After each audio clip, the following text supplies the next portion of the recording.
that these worries will not last. I can see you've been crying and staying wide awake, asking yourself why the journey is so tough. They say tough times never last, only tough people do.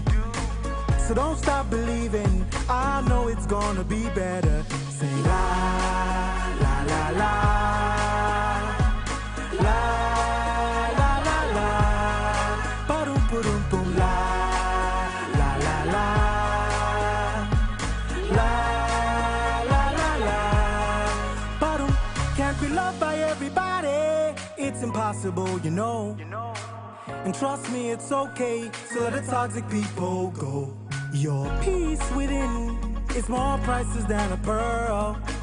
You got to be happy, cause life's just way too short. Don't stress the little things, they will only waste your time. Just take it easy, easy like a nursery rhyme. And I'm singing, I know it's gonna be okay. So I wanna see you smile today. Hey, you just gotta be happy, man.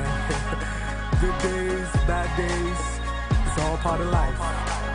But you must keep the groove on and enjoy every single day. I'm sure you've had some happy days before. So what makes you think you can't have more? Keep on fighting and you'll see. You will soon see rainbows. Hey, come on! La, la, la, la.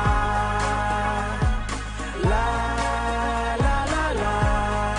Ba-dum, ba-dum, boom. La, la, la, la. La, la, la, la. Ba-dum, ba-dum, boom. La, la, la, la.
Some measures had already been taken with respect to our emergency response in this country.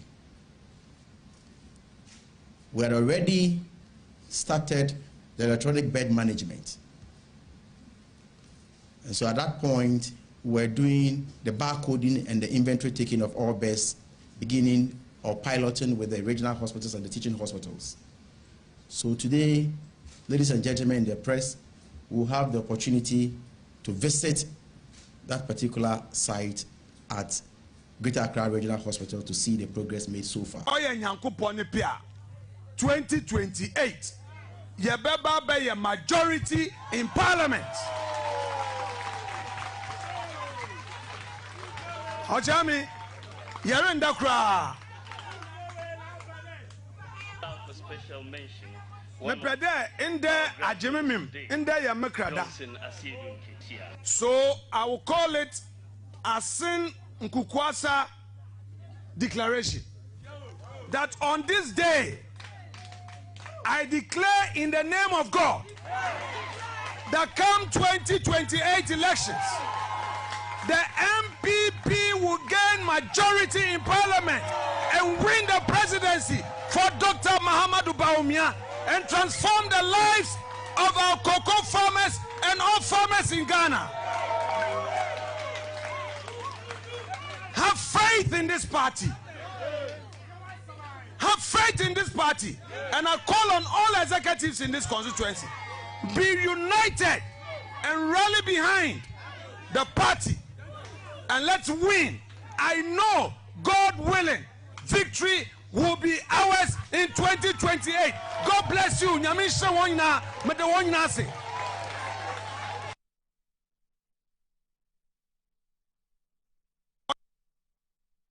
Oye Nyankopon pia 2028. Yebeba be a majority in Parliament. Ojami, Yerenda Kra. Me prede in there ajimimim in there ya mekrada. So I will call it Asin Nkukwasa Declaration. That on this day I declare in the name of God that come 2028 elections, the MPP will gain majority in Parliament and win the presidency for Dr. Mahamadou Bawumia and transform the lives of our cocoa farmers and all farmers in Ghana. Have faith in this party.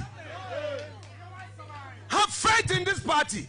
And I call on all executives in this constituency, be united and rally behind the party and let's win. I know, God willing, victory will be ours in 2028. God bless you. Nyamisha wanyina, mede wanyina se. I don't really want people to talk about the fact that we are just speaking or we are even throwing some figures out there. So I am here with the president of the SRC, K University, with me here.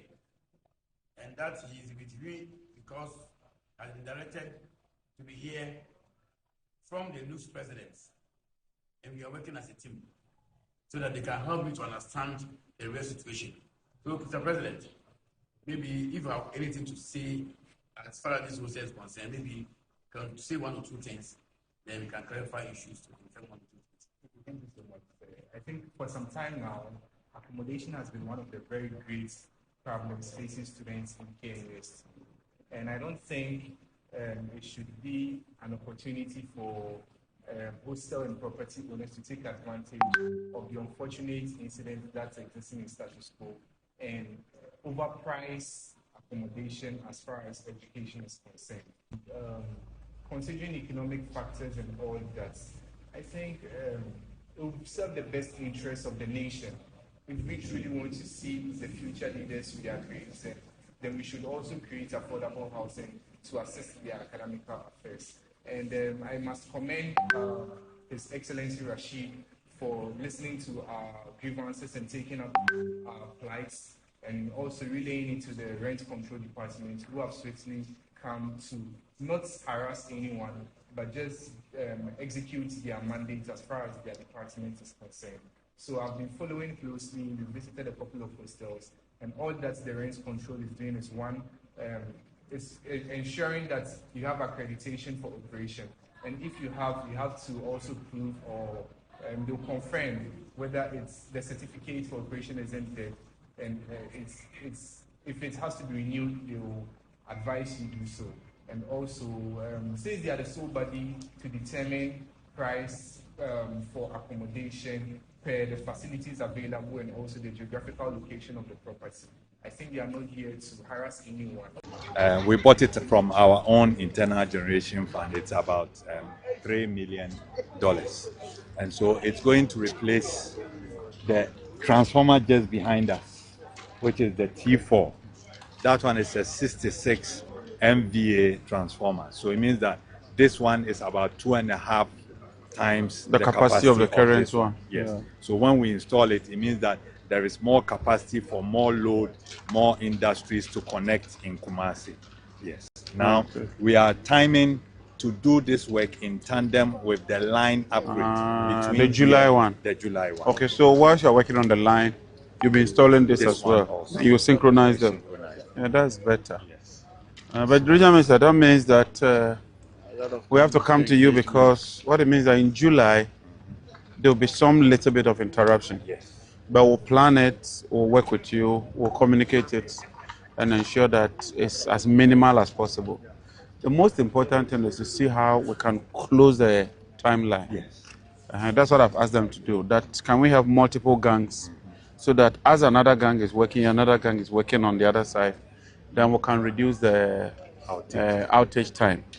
Some of these things, they are just necessary. I mean, Kumasi has grown such that before you get a right of way, it's not easy. So they want to use the existing line, change. So you're changing the line itself from what to what? So we are changing it. Now it's about 360 MVA, and it's going to be 1,000 MVA. So that one also is about 3 times. 3 times. Oh, okay. Okay. And you're looking at July to when? So we are looking at it. So originally it's supposed to be 4 months, but we are crashing it into 2 months. Yeah. So we are hoping that by August we should be done. Okay. Okay. Thank you very much. We'll keep working together. And like I always say, if we have challenges, we'll go to Regional Minister to help us. Thank you. Thank you. Okay. Okay. So what next? Where is it? And we just walk there. Okay. Let's go and finalize. But you are done. No. The ridge one.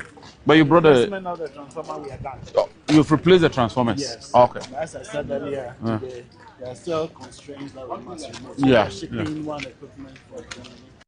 First of all, let me thank the Regional Minister, hardworking, indefatigable Regional Minister, for receiving us and accompanying us throughout. He's been with me since morning. It tells me that this region is blessed to have young, dynamic, hardworking, visionary Regional Minister. We'll continue to work with you. Last year I was here with you, and I remember we commissioned the bulk supply line. I do remember that I was here again in the night, went to inspect the AXA plant, and last year we had a relatively stable supply of power. But as you can see, like Regional Minister said, Kumasi is a heartbeat of economic activity. And so there's a surge in demand. Demand is increasing. Whilst we're doing that, we also needed to take time to take stock of the challenges. We have a firm understanding of the problems within the energy sector. And so we are taking several efforts, several interventions. In fact, just as I was standing here, I counted about 7 different interventions that we are simultaneously taking. We are upgrading these transformers here. Gridco has just brought a very big transformer. You saw it. We are doing the line which Avensis is working on. We are doing another line to the airport area. We are working on Senate plant. We are working on Access combined cycle to bring the steam unit on. We are intervening with about 300 transformers immediately, after which we'll go to the second phase and take it to 700. Gridco itself in July would undertake a major upgrade of their line to ensure that there's system reliability, there's improvement in the service, and that we ensure that we deliver power to almost everywhere in the country and every part of the country, with emphasis on Kumasi and Ashanti region. I see Kumasi as our stronghold, and President Mahama has directed that we do everything we can to address every challenge in Kumasi, Ashanti region. We are also working in Volta region. We're going to construct a line from Ho to Asiakwe and then take off Ho from the line. So the Ho gets a dedicated feeder, which will also boost the capacity of all the other towns on the Eastern Corridor. Somewhere next week, we would be visiting Western region as well, the Mpoho areas. Yes, we are supposed to install about 18 transformers. And so let me thank all of you and to appeal to the people of Kumasi that as we go through this phase, please bear with us. Occasionally, we may have to switch some plans off or some gadgets off in order to enable the men on the field to work. From what I see, by the end of the third quarter, we should see a very, very resilient, stable supply. But we are not done yet. We'll continue working and continue to work with you. Thank you very much. I'm grateful. Minister, let me thank you for your swift intervention. I think over the past few weeks, we've been at each other in terms of having to coordinate and try to get these installations done to be able to help the region. Admittedly, the region is growing in terms of population, in terms of demand on electricity. Every household depends on electricity. And also, you've helped us with a lot of rural electrification. As we extend it into the rural communities, it will mean that we need to increase our capacity in terms of generation. So thanks for your keen attention to us. And equally, the region is industrializing. So most definitely, the demand will go up. So we are thankful for the key investments you are channeling and also championing for the region. Last week, we received the transformers that have been installed, and we made sure that the necessary security arrangements are provided so that we don't get them damaged or any stories to be told after that. And we want to thank ECG, Gridco, and Netco and the other power sector players for their hard work on sale. I want to assure you that as head of RECSEC, and most definitely the frontline bullet receiver, anytime it goes off, they attack here before they even remember that I have a sector minister. We want to assure you that you have our support and you have our backing in making sure that we provide supply of electricity to our members and our people seamlessly. Again, we appreciate the upgrade that need to go on in July. We have World Cup coming, so most definitely after World Cup, we would have to do a lot of community sensitization. We had a similar thing with Ghana Water, which we had to do some months of sensitization, and they agreed. And they were all in anticipation that, okay, within this period, this is to help upgrade and make sure we have a better version of the supply. So after the World Cup in July, definitely we'll come back and then make sure we do the community sensitization, engage with them and let them know that as the city or the region is expanding, we need to make sure these equipment or these installations are put to use. Because if you have brought them as it is, and we've not been able to get that period to install them, you wouldn't reap the benefit of sale. So once again, I want to thank you on behalf of the good people of Ashanti region for coming down and coming to see the work that is ongoing, and also for your support to the region so far as the power sector is concerned. Thank you very much. Me person me bo video no na bua wutie mu nsem and to producer team we be akọ Facebook live 197 TV SYZ Ghana munyai audio no to ma me ntie nsem a ekoso enra tama mishia me frɛ wo no from only 3 days rensa na po yeni na papa yeni na mu nyina ko hia mu wo abua kwa agogo Dr. Tam Daso no na hospital ho na MPP no da panifo no na po no panifo no ba ntima da git panini mu nyina ene barekase ne asofia MP no omo nyina be hia omo be hia no oma obia 1.5 billion omo nyina ba obia ba 1.5 billion no mde koye barekase MP no barekase asofia MP no o kan kire offense engineer say and Sunday say wonum asofia light me na o kasi na fam wa skwa me bi on wachi be do mbe na po be fa bia me head dim say me MPP no na me fa information no Jimmy said, so be at the radio, so now, say TikTok, so say social media, so say although or can't be, or say or what to meet me be it, but motor to be it. I may multiple purpose, me MPP, MP4, each have by 1 settlement, each have by 1.5 billion. They are not ECG district directors. Sir, Mundum Kanye. The kind, 7 years ago. To build in friend himself, there was in the Ghana. Many MPP, MP, Phobia, meeting maybe. The Minister of Energy put by ECG district directors, minimum, and now person now, many of them are material baby because share district directors. And then the prayer to a same cup. This member lawyer, me, the assembly film, Uncle Cosmo, the crowd. Moves and made multiple women, any MP4 any department I didn't push it.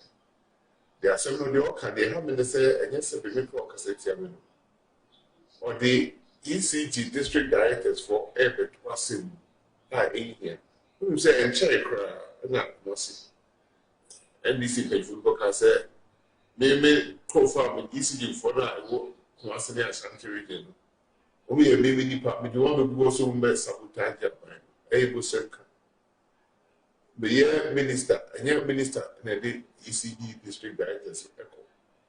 And now, I buy free by the moment you would begin our area where you would. It take me some ECG bigger director who wants to cry. They don't know. So they are canning do, and I said, when I could just go, Master Shantarina. Can you also do more Ghana, whatever I can as one way? And then look, my friend of Craig and Ramma do same. Who could be seen now, who bought some castle. A home woman, a baby house, and then the credit, 7 day Papushi, Amaska. I'm going to be meeting yes, for explaining Yapro, and now Papushi, Yapro, and Miss Yapro crowd, baby, I be fee, and it wasn't for that. Someone, me, I did a medium free. It didn't be free. So, Bible. The minor service. On first is a back and forth. So, what's been there can be now show craft at the bread of the bone. I saw pick of more. It is a little bit, maybe you could for a thing can yes, and say a more plan of winning in that infrastructure. Maybe I may say, you better be a cocoa for lunch. Sunday, second Duma, ever had named Boss Empire. It's meant to be more as a Canadian. Shema. Not Canadian in and I can't afford to about my president. That Canadian is so many by year. As so Ghana for the Ecas of pay or to a better. It is sad as one balance I would be yet one. I'm not for my bit you one of the country. Mamma fat and say, many MPP, MP4, share baby. Uncle my ECG DPS and the credit. So the Messiah similar for a fast and uncle. Now, you know, the Messiah really saw big boss. I think Robert Shea, Fat Crown, who share and MP4 share with this and myself and the credit. Well, we will be the church and the credit. Says,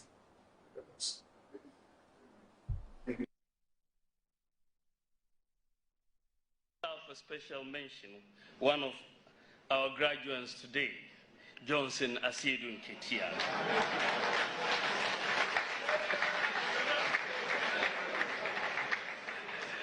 He is known as the General of Mosquitoes and also the General Secretary of the NDC. Even though I'm told that as he came into this institution, he left all his intuatua behind the gate.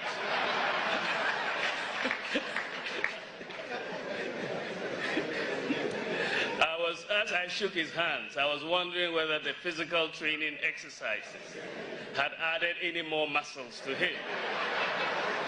But it appears as if he didn't wear.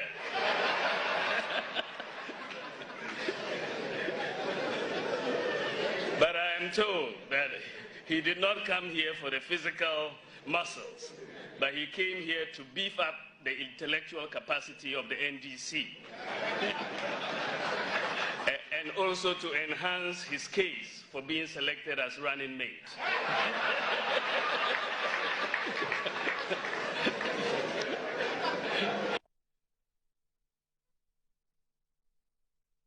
Government is broke, government is broke. But people are spending billions to go inside the government that is broke. Have you ever seen a minister who resigned because government is broke before? Government has no money. Have you ever seen a governor who said, ladies and gentlemen, when I was elected, I thought the government had money. Now I discover government has no money, I resign. Have you ever seen it? Government has no money, but they are bringing money out at election time. Where is that money coming from? So they are lying. What is happening is that there are two types of wicked people in government. Type 1, they eat current money. Any money they find in government, they will eat it. They are wicked about that one. There is type 2. Type 2, they eat current money and future money. They will say, my term will end next year. When I leave, how will I eat money? Let me borrow money now and borrow money of the future and eat it now.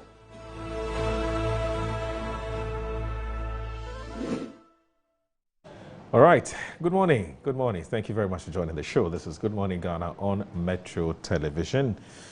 Now, this show is also live on 94.1 FM. My name is Aldo Moro, and it's always a pleasure to come your way. It's a beautiful Monday, isn't it? It's the start of another week.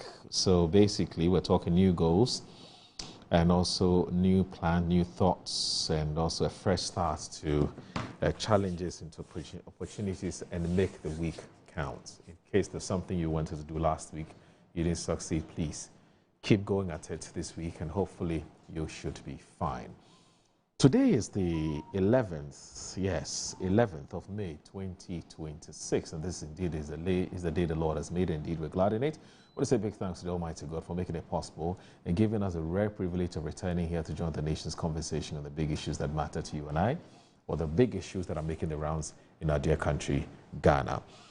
I will go straight ahead and look at what the stories in the various front pages of the papers that we have today are saying. So I'll start with the Daily Graphic. Daily Graphic this morning says, to make Ghana your gateway to Africa, Governor tells global investor community. The Mirror celebrates mothers at Labadi Beach Hotel. And the Senate condemns assault on 3 teachers by soldiers. Xenophobia threatens African trade unity, Foreign Minister. The Ghanaian Times says that provision of affordable housing, President Mahama unveils 3 billion cedis housing fund. Cuts sought for 1,000-unit Green City housing project. As Fitch upgrades Ghana's credit rating to B with positive outlook. Governor urges stronger Africa-wide collaboration to transform digital financial ecosystem. And as Heath Goodfield settles $22 million legacy debt owed ex-FGR workers.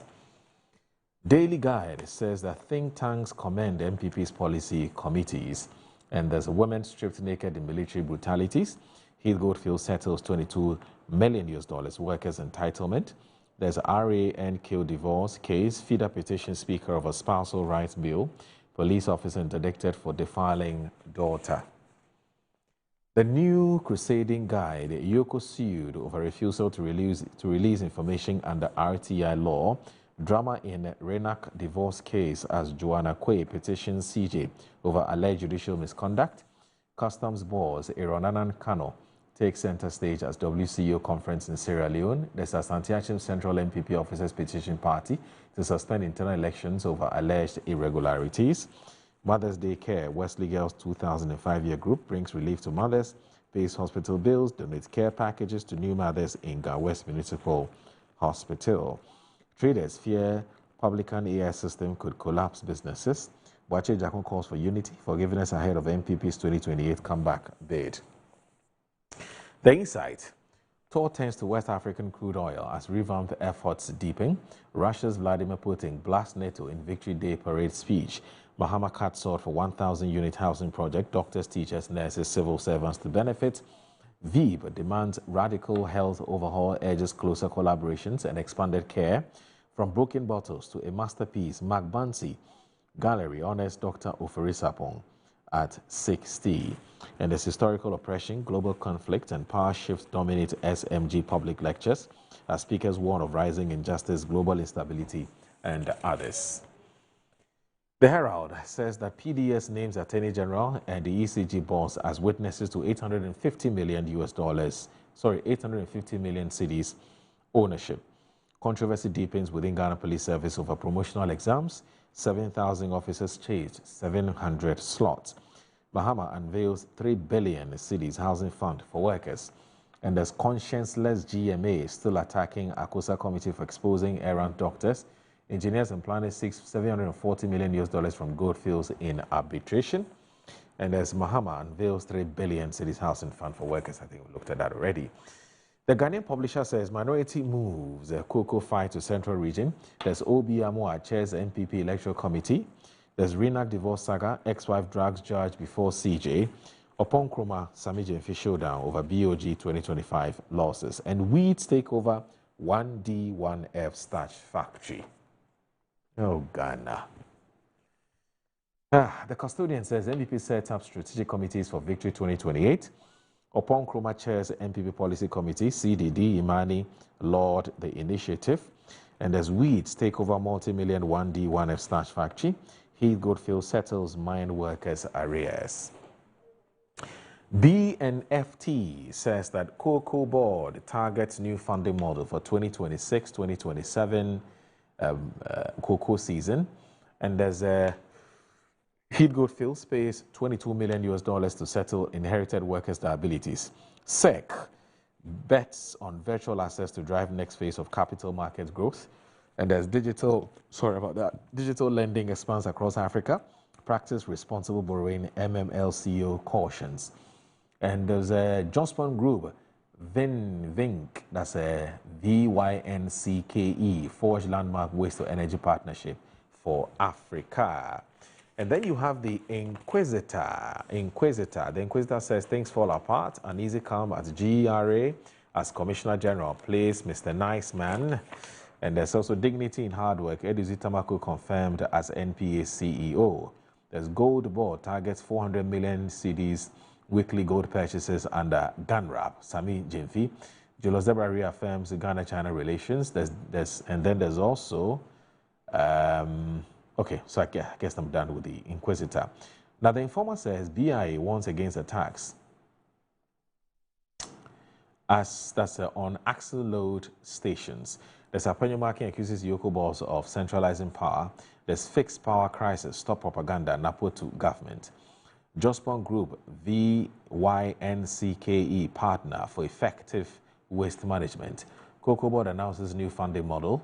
And then there's the NIA begs workers over strike action. Please for 2 weeks window. The Daily Searchlight says drama in the Renak divorce case. Joanna Kwe petitions Chief Justice of alleged judicial misconduct. And then there's also NIA workers declaring indefinite nationwide strike despite management's last-minute 2-week appeal. The Daily Searchlight wishes all mothers in Ghana and around the world a happy belated Mother's Day.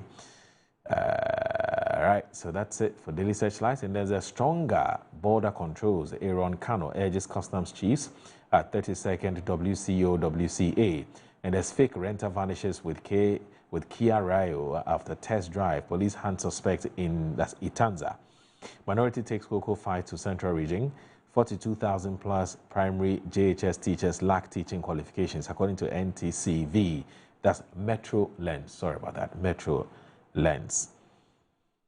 And the last, but obviously not the least, as far as the papers are concerned, you have the Daily Statesman that says that Chuma Berima admonishes MPP NDC over weaponizing social media against Ghana's moral fiber.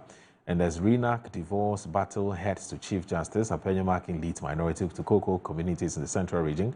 Corn challenges Sami Jenfi over parliamentary probe on BOG losses. Here we're talking Kojo upon Kruma.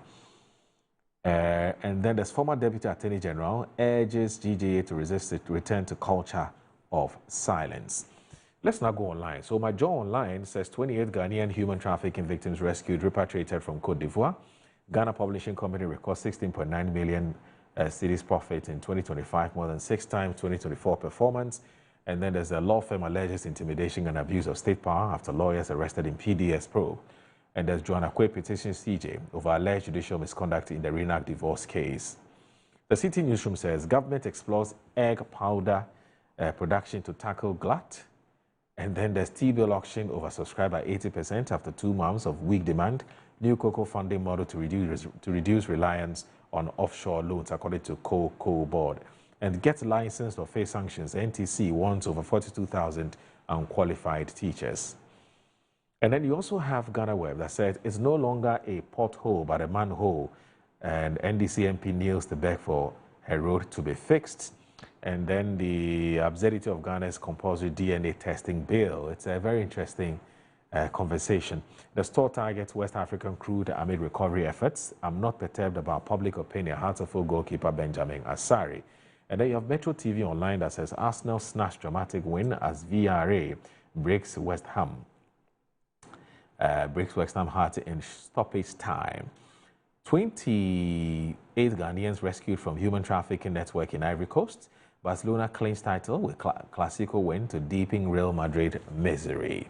And as police retrieve 1,400 rounds of ammunition in Bologantanga. So that's it for the newspaper and the news portal review. Please stay with us. This is Good Morning Ghana on Metro Television. I'll be right back.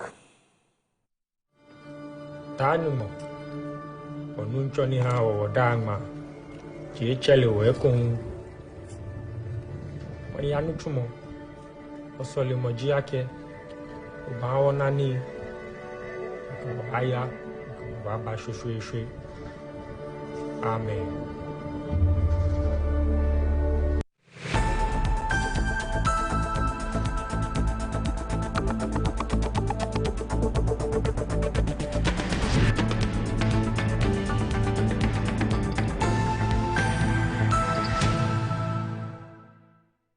The ideal property shouldn't be a daunting task. At MNC Properties, we believe everyone deserves a place to call home. That's why we specialize in providing affordable housing options under our flagship project, Fresh Property Joy, specifically designed for low and medium income earners. Our range of customizable homes includes 2- and 3-bedroom standard and executive options, all meticulously crafted using innovative interlocking brick technology.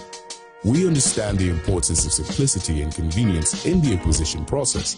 That's why we have designed our procedures to be straightforward and hassle-free, offering flexible payment options tailored to your individual needs.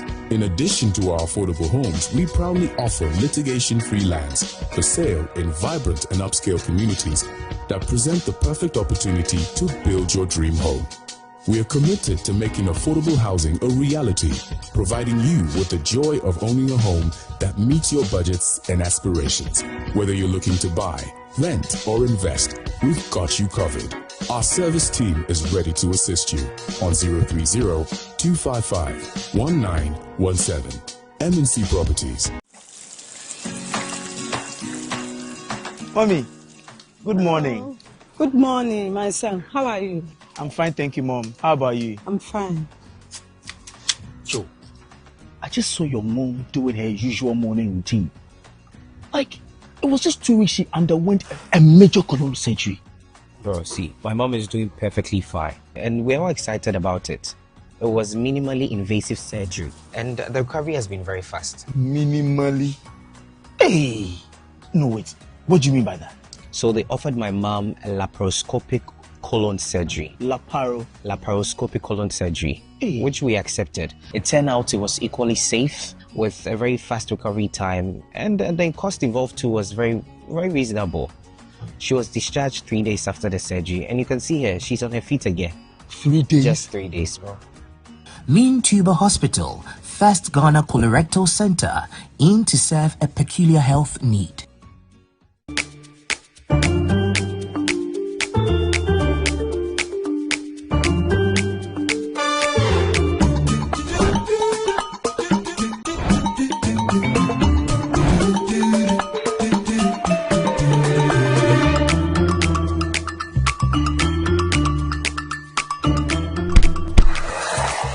Hey buddy, it's me Azar. Yeah, me now they see.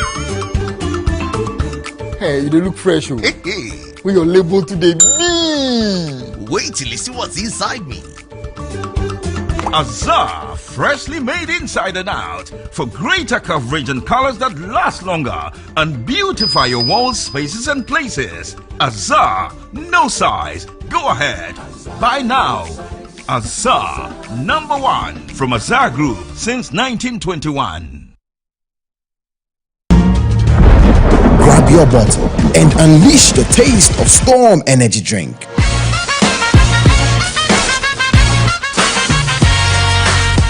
A bold flavor, a big attitude. Feel the vibe, own the moment. It's your time to be different. Storm Energy Drink, make your mark.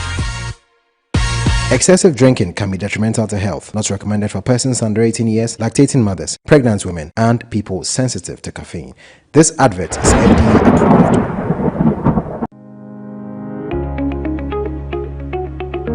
Looking for comfort, convenience, and class all in one place? Welcome to Stay Easy Apartments on Conference Center, where modern living meets exceptional service. Whether you're staying for business or leisure, Stay Easy offers you a home away from home. Spacious and well-furnished apartments, pool, gym, and everything you need to relax and feel at ease. Planning a meeting, workshop, or special event? Our event ground and state-of-the-art conference center is designed to host your events and bring your vision to life. From corporate gatherings to private functions, we provide the perfect space, supported by modern equipment and a professional team ready to assist you.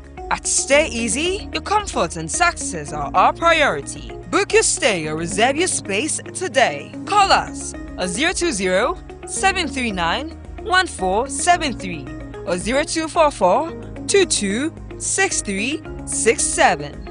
Stay Easy Apartments and Conference Center. Stay easy with us.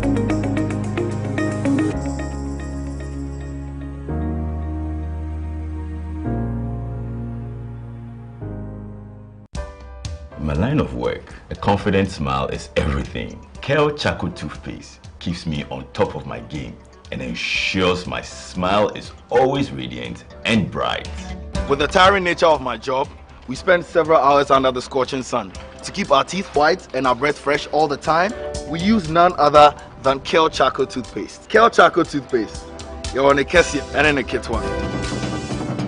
Samayo kendini, who be here, Semetra Sapapadia to a mammy manful. Kel Charcoal's natural ingredients, and a bomb is so by, a man is swing, Nesasu Mama Hoto so a will beg you. Kel Charcoal Toothpaste. Choose Kel Charcoal Toothpaste for anti-cavity, whiter teeth, and fresher breath all day. Available in 80 gram and 150 gram. Grab yours today. Kel, happy smile. This advert is FDA approved.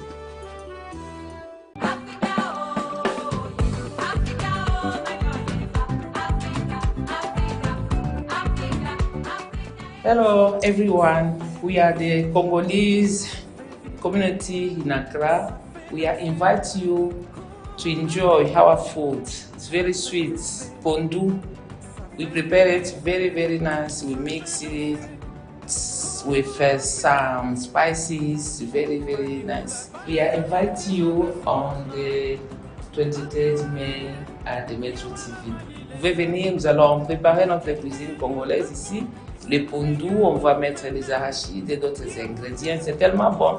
Venez le 23 mai 2026.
Say, Obi now, Beshana, you should know from the beginning, and I'm a boy.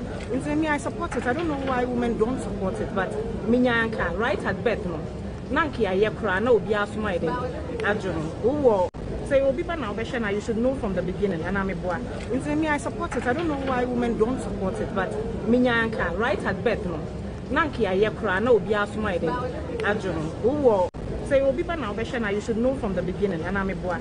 And say, me, I support it. I don't know why women don't support it, but Minyanka, right at birth, no. Nanki, I hear cry, no, be asked my day. Adjourn. All right.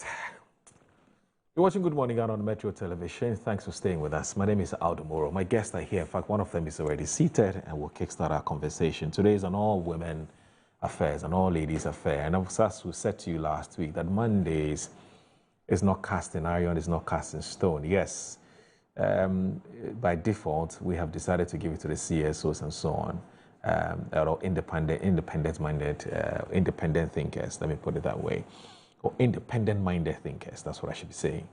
But anything can happen. I mean, for instance, today, yesterday was Mother's Day, and we are all products of mothers.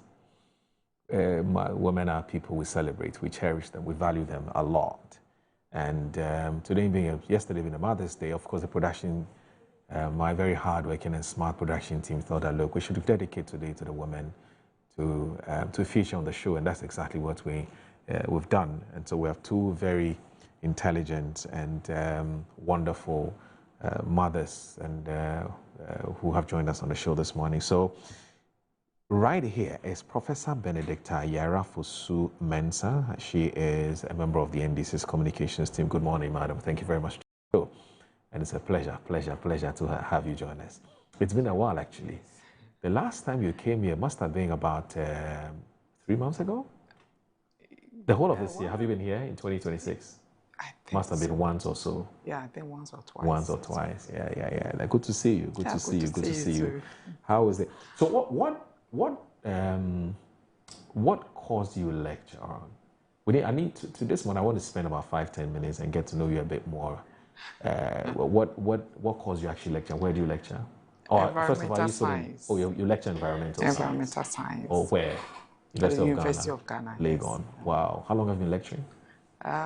For I think the past about 15 years. 15 years. Whoa.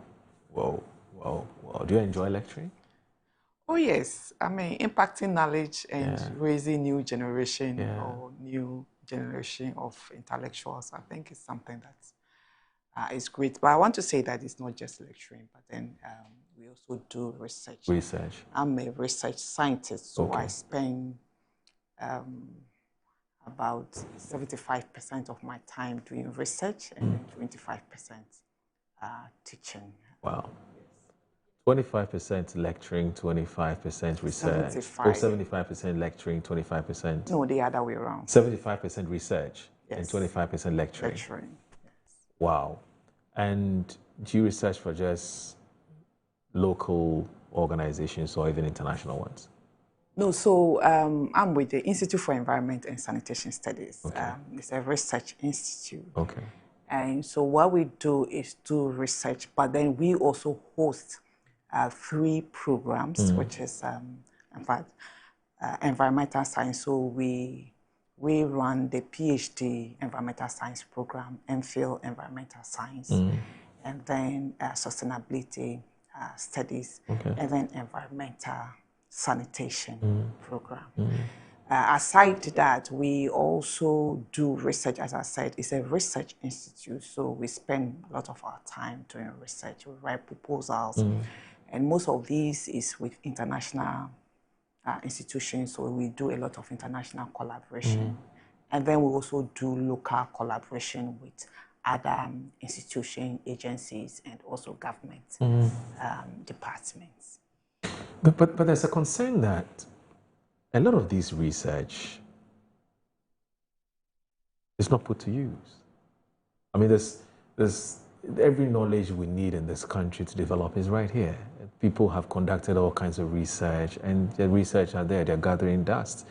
I mean, when you hear these kinds of things, I don't know how you feel. And do you, first of all, agree that we don't make sufficient use of the knowledge that you publish in the literature. I mean, for especially developing or third world countries such as ours.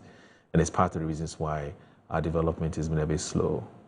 Well, I think over the years, there's been some gap between research or academia and policy. Okay. But then recently, there's a lot of effort trying to bridge the gap between research and then, or academia and policy making, and then also the industry.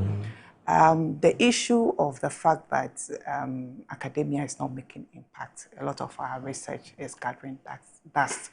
I don't think is entirely correct. But maybe we need more effort to make more of the research have impact. But to some extent, we have a lot of impact from the research that we are doing. For example, let me just talk about this issue about pollution in our environment. Right. With research, at least we know that there's a lot of toxins out there when it comes to the Galamsey site. Now the nation is made aware about the impact of some of these activities, aside polluting our rivers, polluting our soils. We are also talking about the fact that it has a direct effect on our health. So now you go to hospital, there's an increase in daily reports of kidney failure, liver, and other related diseases as far as exposure to these chemicals are concerned. So there is that awareness. And then we'll talk about environmental pollution, like air pollution. It makes people more conscious about their environment. When you go to Waki, for example, at University of Ghana, you know, they are coming up with new breeds of crops. There's a lot of impact that is being done. We talk about climate change.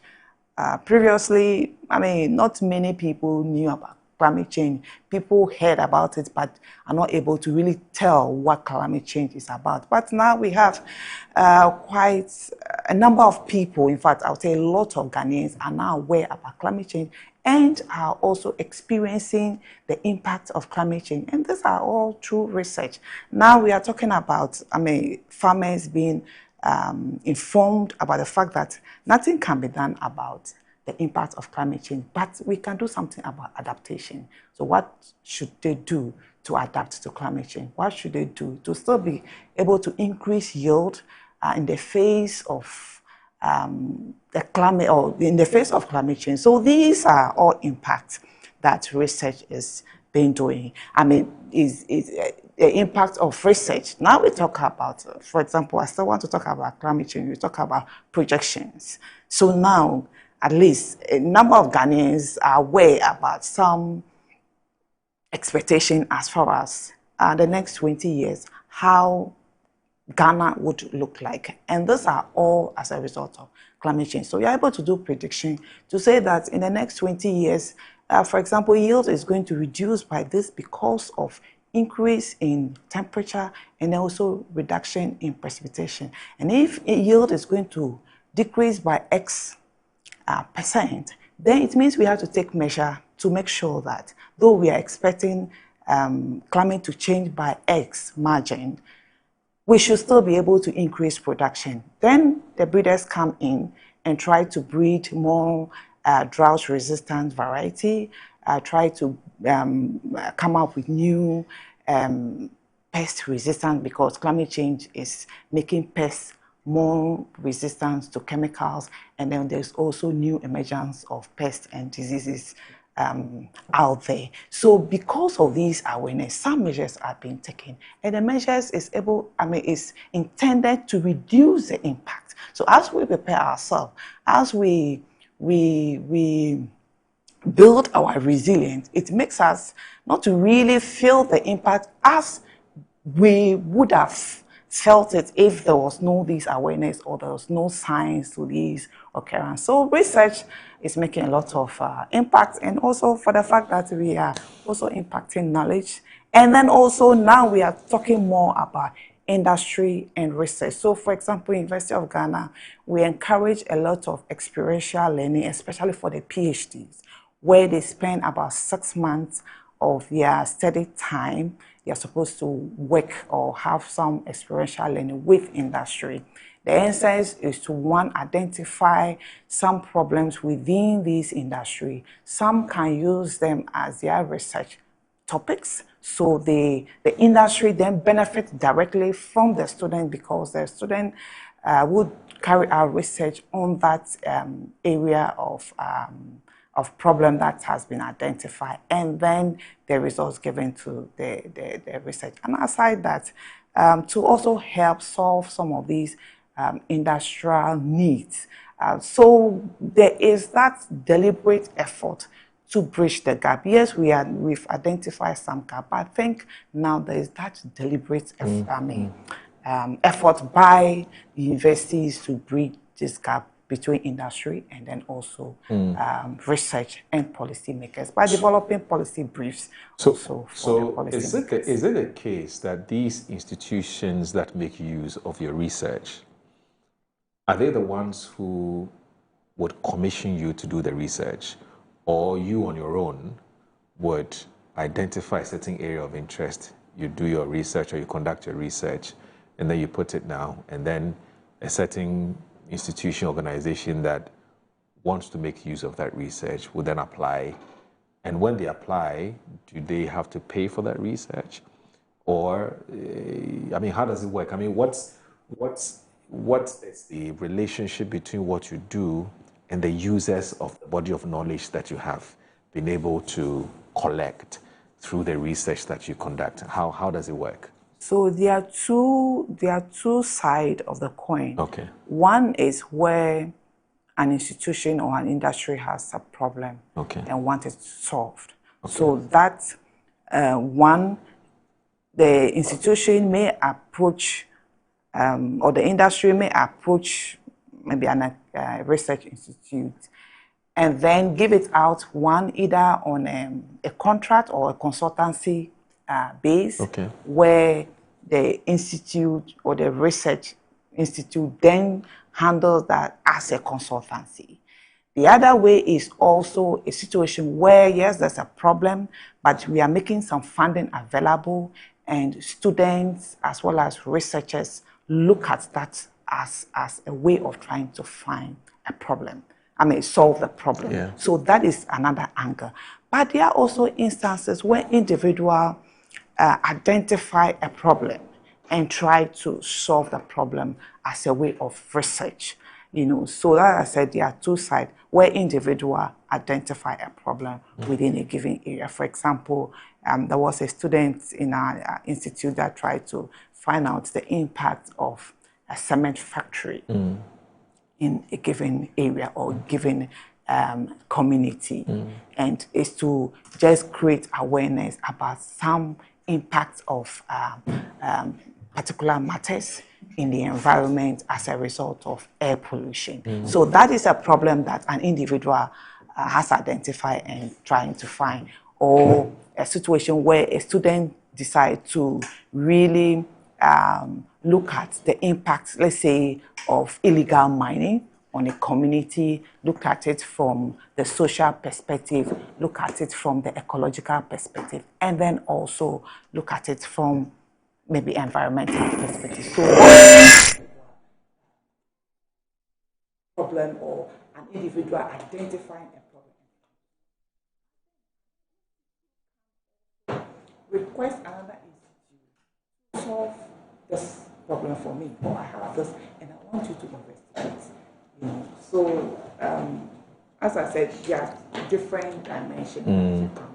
But can you on your own decide to commission a research? Oh, sure. Without anybody? They are, in fact, a lot of research. Individual. I mean, when you look at research as a country, I think we are not doing so well. Right. When it comes to funding research, we are not doing so well. And I am so happy that this government, His Excellency John Dramani Mahama, has seen the need to have a national research fund. And the essence is to make that deliberate effort to sponsor or fund research. Research is very expensive.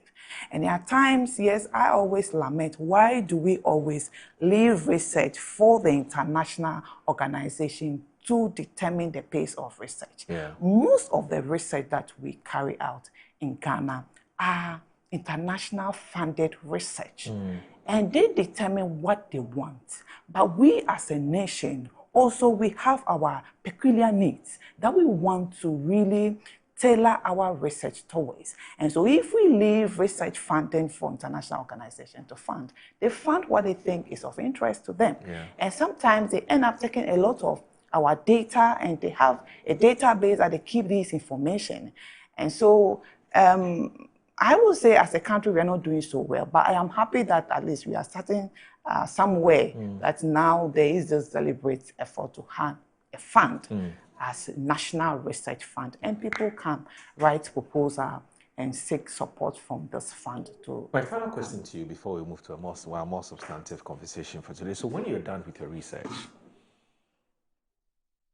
do you inform the publics that, look, we're done with this research. If you're interested, come get it at a certain negotiated arrangement or something? You know, I want to know how that works. Or when you're done with the research, you keep it somewhere until somebody says, oh, Prof, there's this thing I want to know, and I'm wondering whether you've done some research on it. If you have, can you please share? You know, and if you have to share, does it come with a cost? Does it come with a fee? Or you just, oh yeah, we've done the research already, so you can come get it. Did you get it? Yes. And how do you let the people know that you've done the research and it's available? There are a lot of research out there. Maybe we need to do a bit more education about how people can access our research. Normally, as a researcher, you're not just to collect the data and then interpret the data, and that is all. No, we do what we call publication, article publication, and this is to inform the general public. Journals. Yes, so you publish in journals. Right. And these journals, of course, I will not go into details, but they are journals that are very, very reputable journals that you can go out there and get the information. So maybe what we need to do more is to educate the public how they can access some of these research funding. But most of these research funding are online. Depending on what you want to know, you just need to go online, Google as a search engine, and then type in, and you have thousands of articles, you know, on whatever you want to know about. But what we need to also do more is what we call the policy brief, because the general public, most of these publications are more in scientific language that sometimes not everybody will really understand this scientific language. So we may have to break it down for the general public. And that's where we talk about maybe policy brief to make it or summarize it, because you may have some papers like 30 pages or 25 pages to 30 pages. Not everybody will have the time to look at it. And also because of the scientific jargons that we use, not everyone would understand. And so maybe they are some effort anyway, but we need to do more to break these into policy brief that summarize maybe a 30-page research journal or research article into maybe just one-page policy brief, so that the ordinary Ghanaian can read and understand. But most of our articles, most of our research are out there as articles, peer review articles. Right. That you can go out there and then read. I see. You know, whilst you're talking, I was thinking through a programming idea where perhaps a platform is created for youth academia to come and have a discussion about some of these research that you conduct. It could be a research by students, undergrad or postgrad or anything, but then you find the research, you know, very well done. You know, and then you can give that student the platform to come and talk about how they've done it. And so I'm just thinking, won't be a bad idea at all. Maybe and even at your level. We need that, but most at times we do have what we call the seminars, where people come to talk about their research, what they have done, how they did it, and you know their results. And this is just to inform the public and then also students about what others are doing. But from time to time, we do have conferences, research conferences that people attend. And the essence is to inform others about what you are doing and then also learn from others what they are also doing. But aside, like I indicated, 20, 30-page articles, but we have what we call the abstracts, and abstracts is just most often it's about 300 words to summarize whatever you have done in a 30-page write-up into that 300 words. But I think the emphasis should be on policy brief, where we summarize this as policies so our policymakers can make use of it. Then we can also find a way of educating the public about what we do in a more simpler language that the ordinary Ghanaian or the general public can easily understand. Okay, let me also say that your colleague from the other side, on the other side, Elena Madeku, she is a spokesperson and NPP Sector Committee on Employment and Jobs. But of course, we all do know her to be one of the communicators of the NPP as well. But as you can tell that the party has given her some additional role, and she being the spokesperson, NPP Sector Committee on Employment and Jobs. Ellen, good morning. It's good to see you. How are you? Hi, good morning. And, I'm fine. Good morning, Doc. Hi, good morning. Congratulations. Thank you. Yes. More responsibilities. More responsibilities, more work, eh? I know. And we'll talk about it. We'll look at the list of persons who have been appointed. Okay. And then perhaps you would help us appreciate what the thinking of the party is as far as this committee is concerned, that committee is concerned, of course, briefly. And then maybe we can look a bit more about your committee and how your work is going to look like, how long it's going to take, and so on and so forth. So that's it. So once again, congratulations. But I'm not surprised. I think that you deserve it. You worked very hard for your party. Thank you. All right. So what we'll do is that, fortunately and interestingly, both of them are mothers. And so we'll take a breather. We'll look at the yesterday's big day, which is Happy Mother's Day. And I will just get them to pass a comment or two on the importance of the day. And some other issues that have come up. In fact, prior to that, there's some issues about compulsory DNA tests. I would like to pick your thoughts on that as well. And then, of course, from there, we'll look at the committees that have been formed by the MBP as our final topic. So stay with us. It's going to be very interesting. Please don't go anywhere.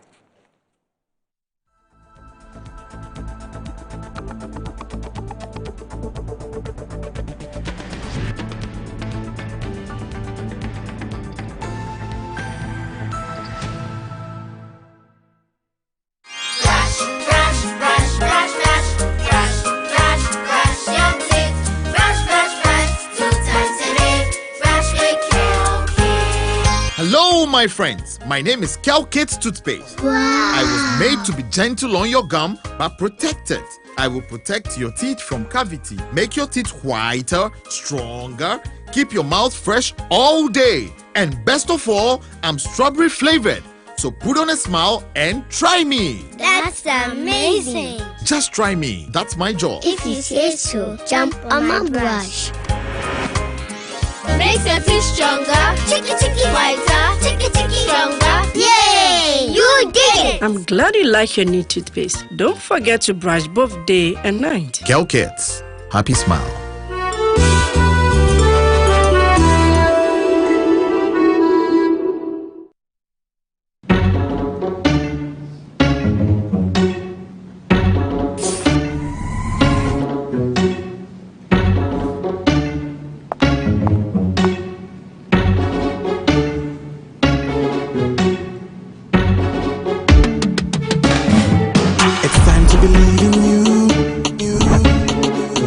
Changing, so should you.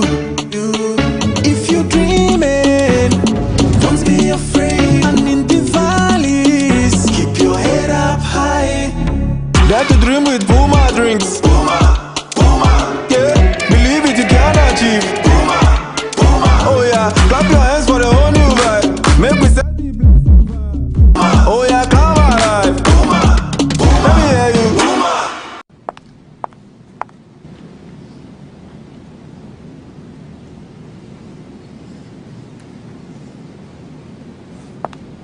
Puma drinks, a whole new vibe. Another quality product from Casa Precon. This advertisement has been vetted and approved by the FDA. Launching BSc Development Economics at the Ghana Christian University College. Study a job-ready university program, BSc Development Economics at the Ghana Christian University College. Job is ready for graduates who possess degrees and certificates in BSc Development Economics, professional certificate in Theoeconomy, certificate in Theoeconomy with business. Enroll at the Department of Theology and Economics at the Ghana Christian University College, Amrahia, Adenta Dodua Road, Accra. Full bursary is available for BSc Development Economics graduates to study master's program at the State University in South Africa. Enroll now. Take advantage of this opportunity to join elite professionals in economics. Call 0557 351 090 or 0575 633 307 or 030 296 0542. WhatsApp us on 0557 351 090 or you can get in touch online on www.theoeconomy.edu.gh. Powered by the Center for Theology and Economics, CTEC.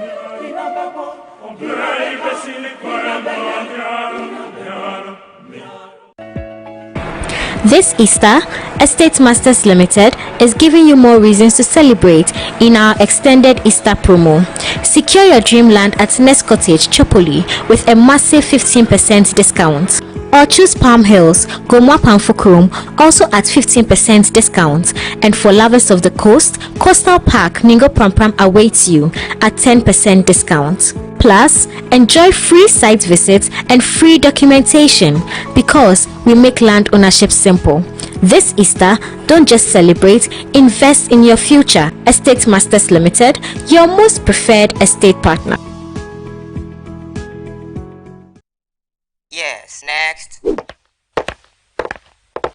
Hey, Nadia Benson, Me didn't tum. Mr. Friendly Calico, just call me cockroach. Now, Mr. Friendly once now. Hey, that's on you. Improve car.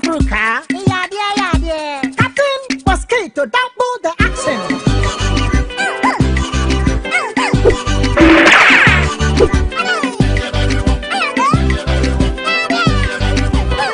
Me did it, Sasso spray. Mr. Friendly Sasso quell. Yeah, go to my Sasso.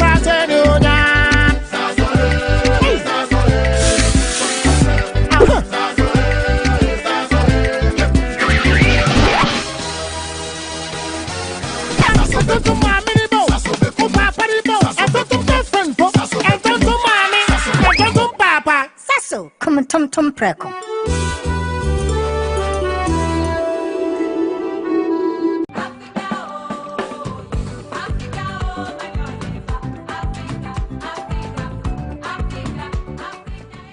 Hello, Cook Africa.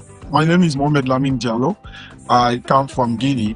I am one of the Guinean community leaders and the president of GND in Ghana. And today I am inviting all of you to come to Metro TV to see what Guineans are going to cook. We have what we call mango stew. Mango stew is only found in Guinea. And come and see how we're going to do it. We have our cooker, Mama Yu, the best cook in Africa. He's going to represent Guinea community that day. And it's going to be on the 23rd May at Metro TV premises around 9 a.m.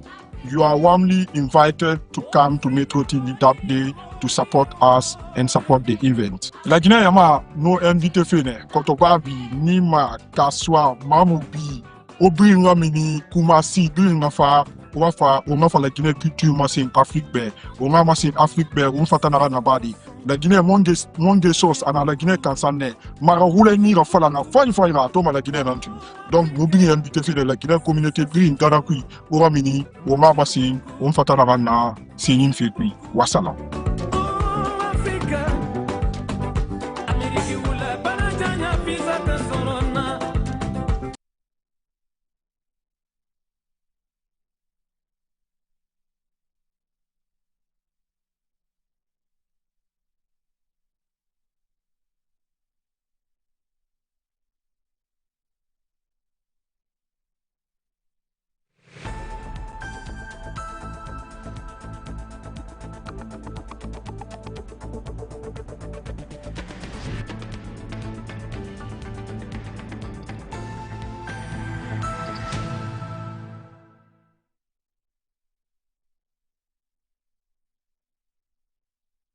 You're watching Good Morning Ghana. Excuse me.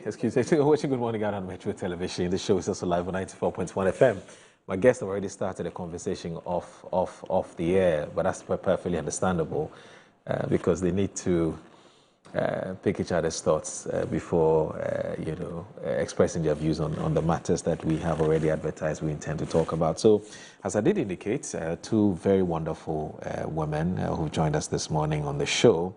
We haven't done this in a while, have we? Yes. Elena Madeko is a spokesperson, NPP Sector Committee on Employment and Jobs, and then also Professor Benedicta Fosu-Mensah, who is a member of the NDC's communications team. She's also a lecturer at University of Ghana, Legon in environmental science. So she's been doing that for the past 15 years or so. Now, to the two of you, let me say a happy belated Mother's Day. Yesterday was a very, very important day for you.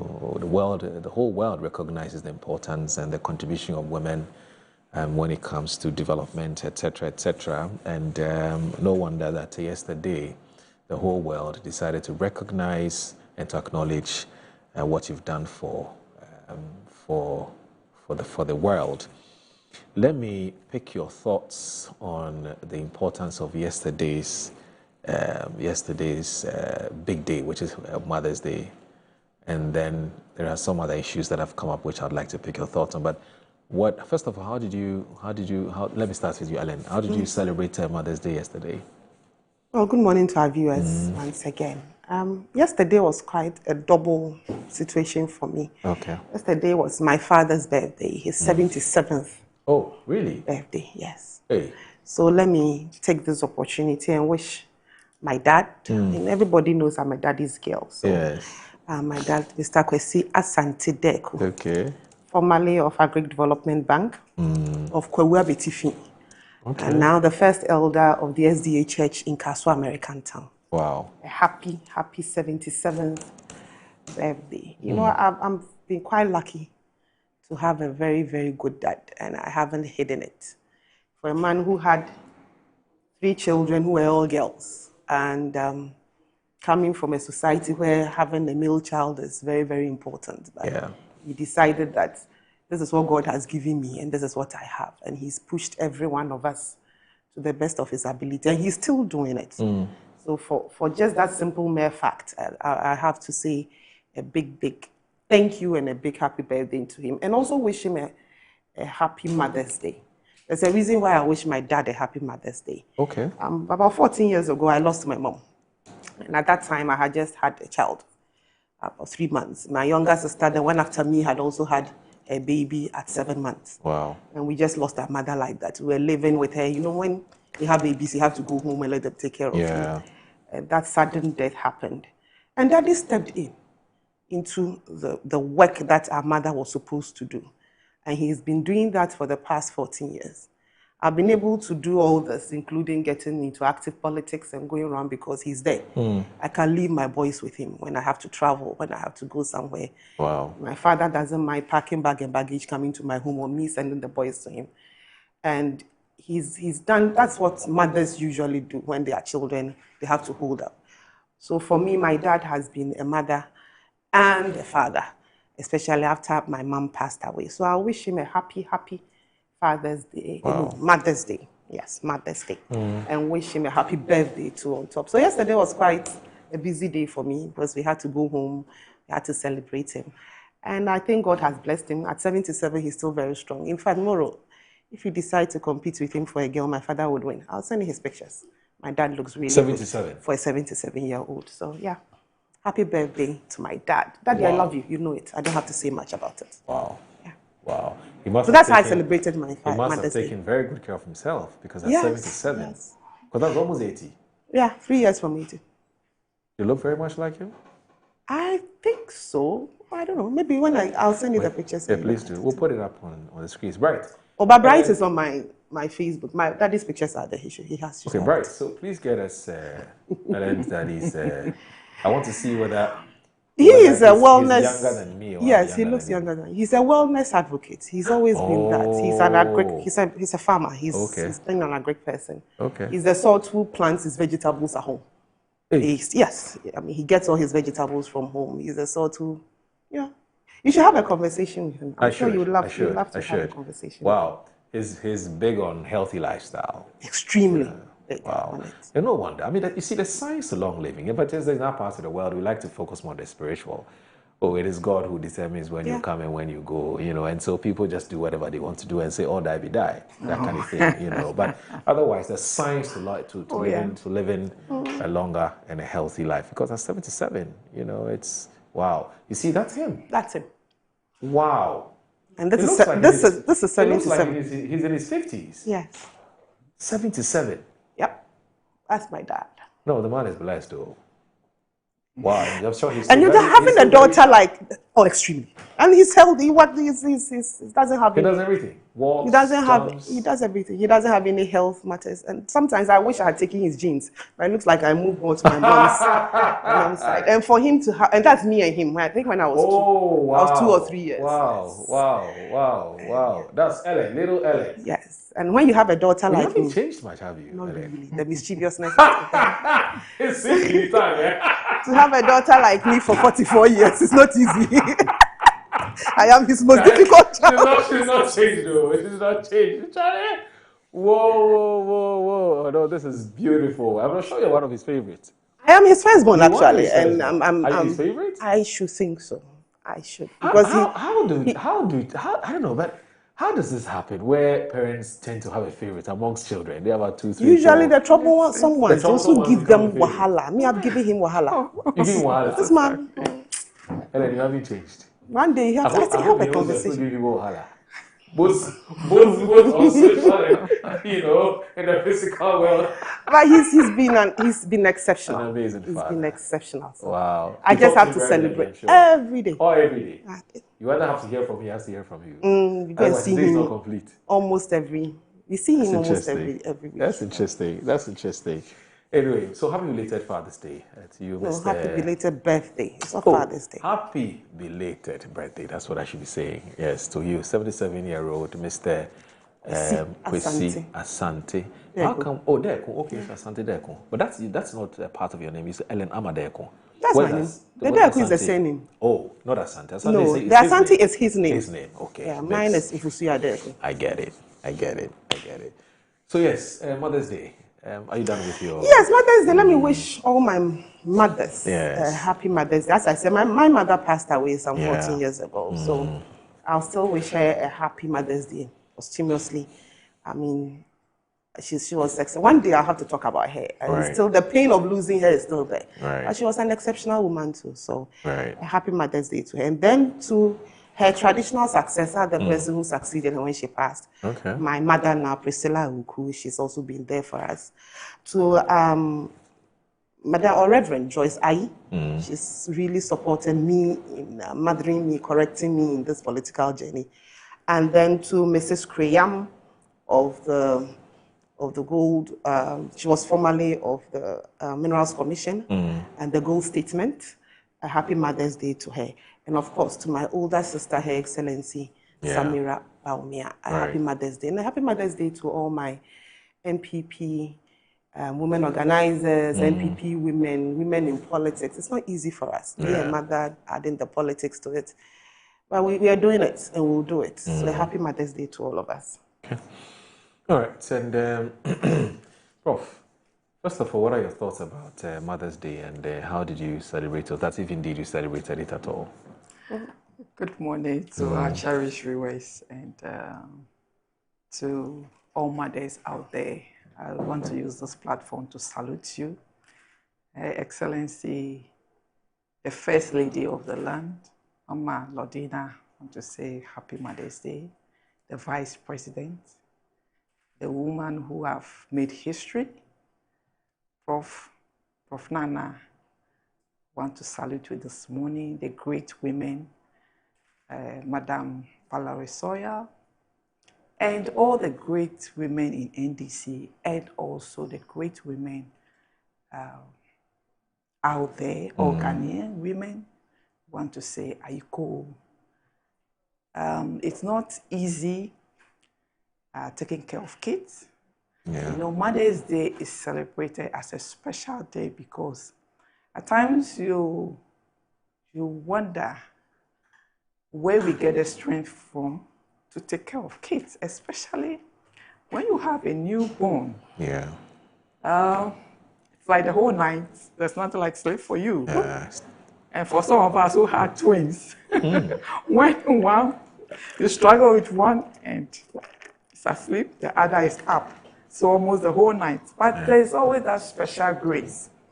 You know, women are people who are able to really accommodate kids and to bring up kids in a manner that society expects of every family. Kids are more attached to their parents in most cases than, more attached to their mothers in most cases than their fathers. Sometimes it's because we spend more hours with the kids than their fathers. I know instances where women go extra mile, sometimes especially in instances where there's some financial challenges at home. Some women go extra mile to sell their cloth. If you understand women, cloth is something that we really cherish. There are women who buy cloth and keep, in their bags, those days in trunks, as more like an asset. But there are instances where when a child is going to school and there's no money at home or in the house, women go the extra mile to even sell those crops, sometimes at prices even lower than they bought it, just to raise funds to take care of the kids.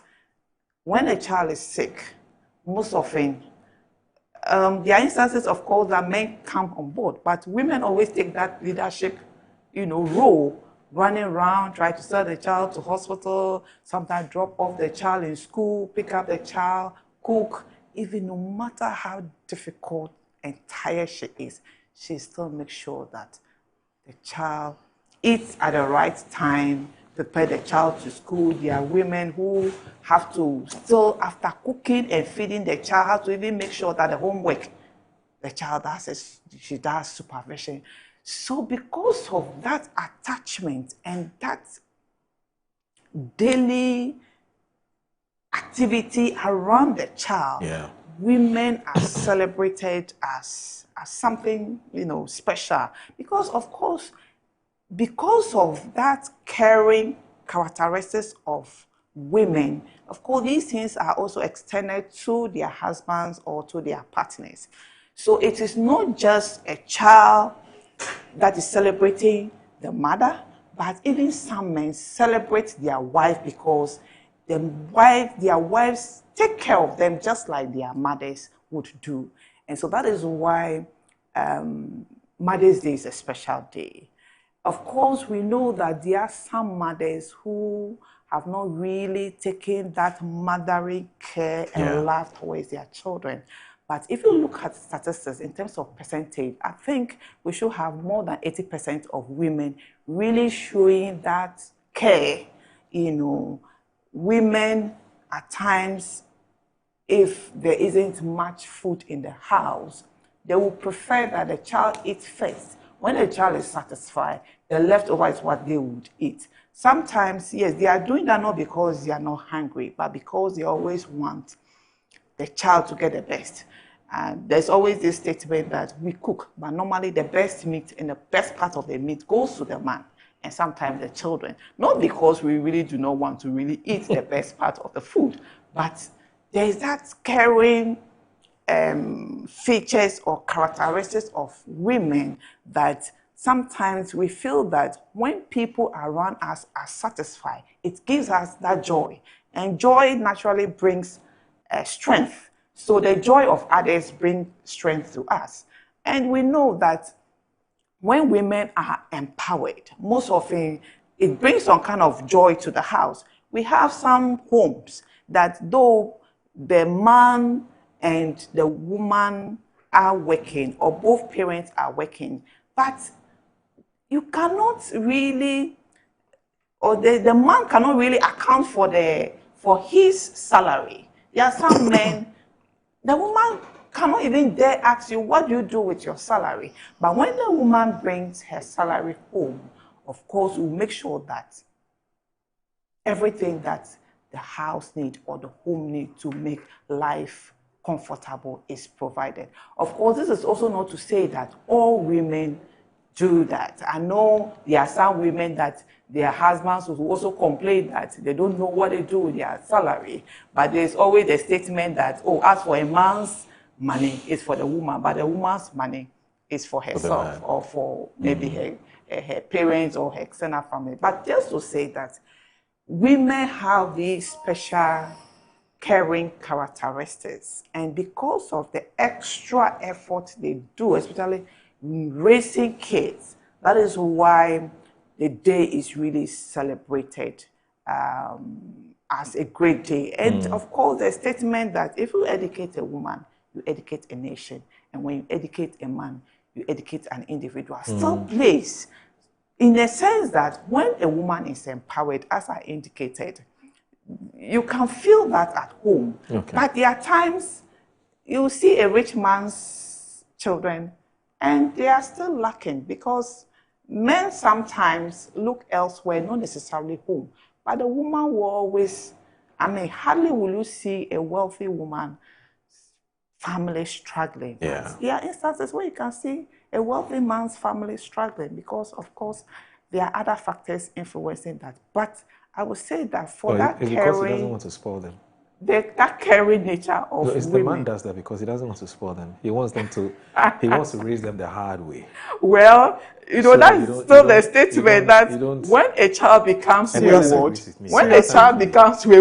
the man will say, "Hey, Amma, Kasashoba, or Amma, talk to your daughter, talk to your son." Yes. When the child does well, he's the father. That is my boy. That is my girl. That's okay.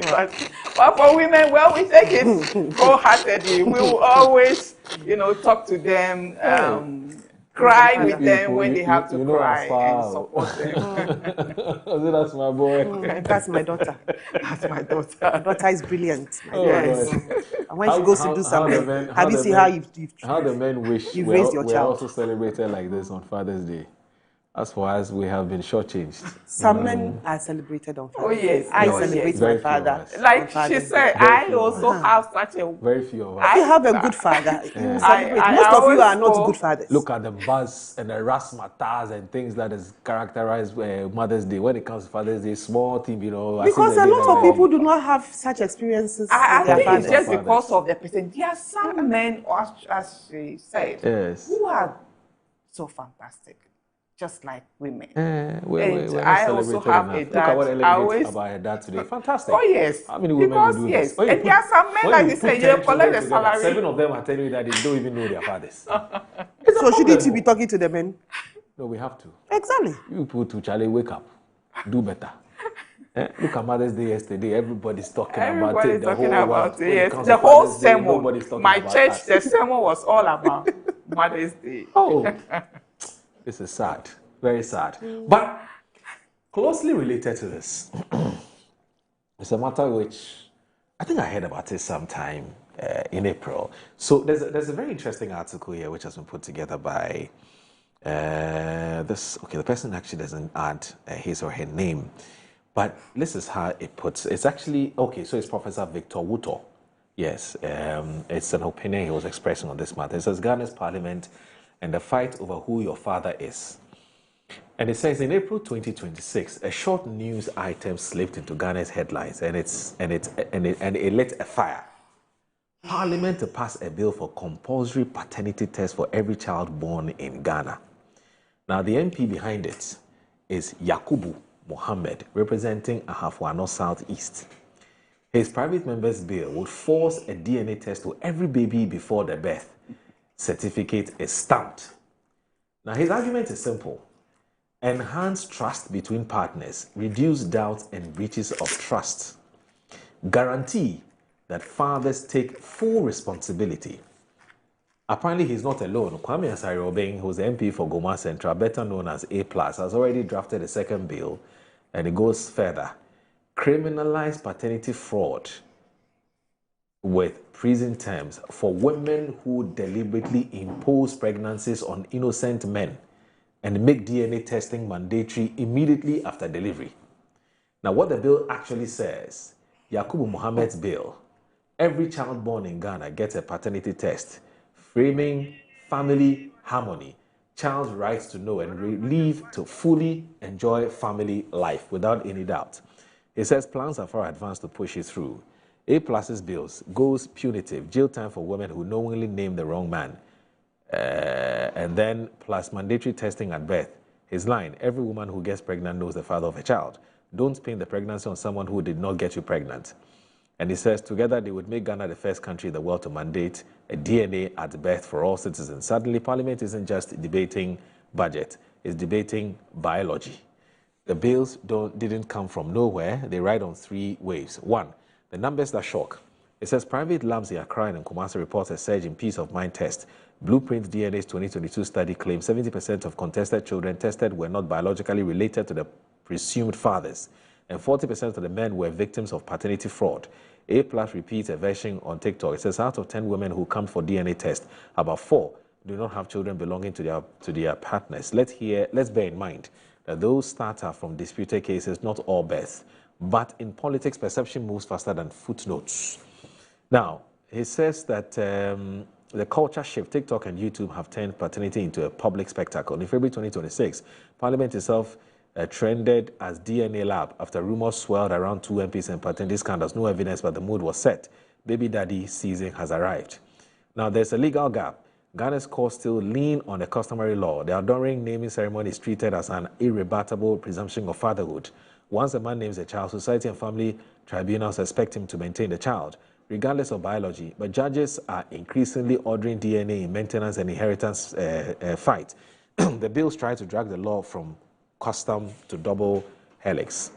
Those in favor of the bills, when you talk to supporters, you hear 5 themes. 1, justice for men. For too long, Ghanaian society has turned a blind eye to a silent crisis eroding families. Paternity fraud. Men pay school fees, light bills, and bride price for children who aren't theirs with no legal recourse until it is too late. And then the second theme is identity for the children. Article 7 of the UN Child Rights Convention. Every child has a right to know their parents. Early DNA locks in medical history, inheritance, and bloodline before attachments form. Third theme, cleaner courts. Family tribunals are clogged with maintenance cases where paternity is denied. Universal testing at birth ends the is he or isn't she phase and enables DSD to access support from day one. And then the fourth thing is deterrence. If jail is on the table, the logic goes, fewer people will lie.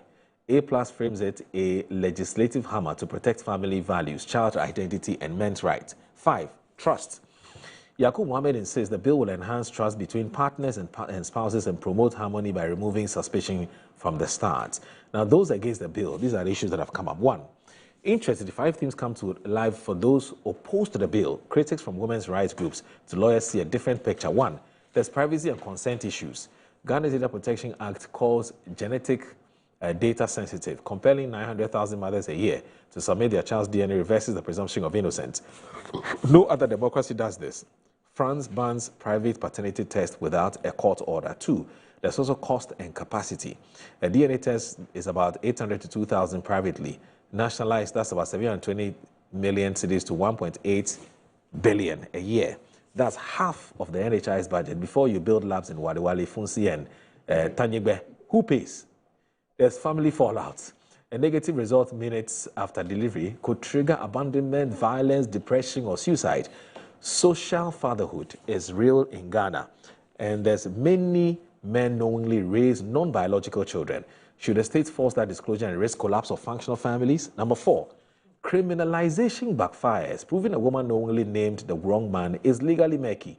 Defense lawyers warn the bill could jail rape victims, women with failed contraception, or those in abusive marriages, too scared to name the real father. And there's 5, data sovereignty. Ghana just rejected U.S. health aid tied to sensitive health data, creating a state DNA database for every citizen. Runs counter to that same sovereignty argument. Who secures it? Who gets access? The law, they say, is what the lawmaker says it is. That's true until the Constitution, cost and culture answer back. Parliament can pass the bill. The Supreme Court can strike them down in Article 18 privacy grounds. Nurses can refuse to draw blood. Mothers can deliver at home. And if 30% families reject the law, it becomes another unenforced statute, like the old seatbelts rule in Trotros. As one lawyer put it, you can legislate DNA, you can't legislate trust. How do you enact a law based on the findings of a private company that has vested interest in the outcome? Have we considered the possibility that the results being discussed were cooked by the lab to its business? This could be a pure marketing gimmick. I foresee 3 fiery battles. 1, committee stage, public hearings, FIDA, Ghana, traditional councils, and DNA labs will all testify with very different interests.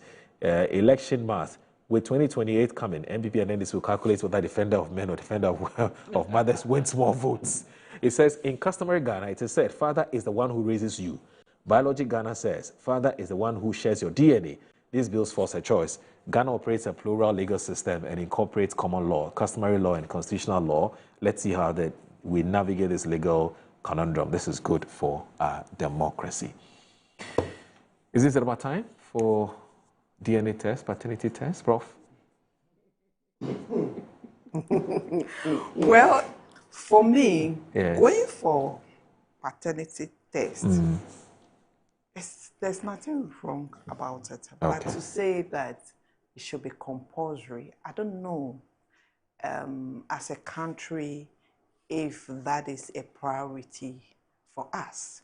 Like the concluding part of your write-up, I was actually trying to find out how much does it really cost to do a DNA test. And we are talking about 2,000 to 3,000 thereabouts. Right. Who is going to fund it if it is compulsory? Is it the parents or government would fund it or add it to the NHIS service that is granted the public? So I would not shy away from a DNA test because, of course, we are seeing a lot more of these paternity fraud as is being discussed. What I would probably maybe recommend is the fact that maybe conducting a DNA test should be made more cheaper so that couples can easily walk in to just sometimes your curiosity to really know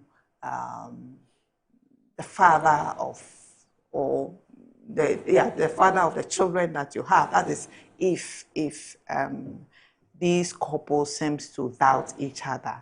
You know, there are some instances, of course, couples may have that doubt. They should not wait for a court to order that go and do a paternity test. It should be said that you can just walk to any health facility and do that, just like an individual can just walk to any health facility and say, I want to do, maybe I'm not feeling well, I've treated malaria, so I want to try typhoid or something else, test for typhoid. It should be that people should be able to walk in and do any of this. But it should not be, because now when you look at this whole argument, it looks like the issue is more towards the women, that women are kind of deceiving men when it comes to children. But, you know, just off camera, we're talking about instances where, of course, we have men who also go out there and have kids sometimes without the knowledge of their wife or their partners. But in African society or in a Ghanaian context, it's like, it's okay if a man go out there and, you know, have children outside with that, but it is an abomination when a woman does that. I mean, for me, it's about our morals. If you are a partner, you should be open to each other. If for some reason a man doubts a child that he feels he has fathered, they should not wait for a court to decide that go and do a DNA test. I feel it should be open. For you to say that you are going to promote a bill to have a compulsory DNA test, I think that as a country, we have more pressing issues that we should be dealing with. For now, we are still struggling with bread and butter. That even though there is bumper harvest, we are talking about food gluts, there are still people who are still struggling. Just recently, issue of accommodation came up, that some individuals think that students are being ripped off. We have very high hostel prices in our various universities. aside that, there are Ghanaians who are struggling with accommodation. There are people struggling for what we call the basic needs of life. Hospital, no bed syndrome.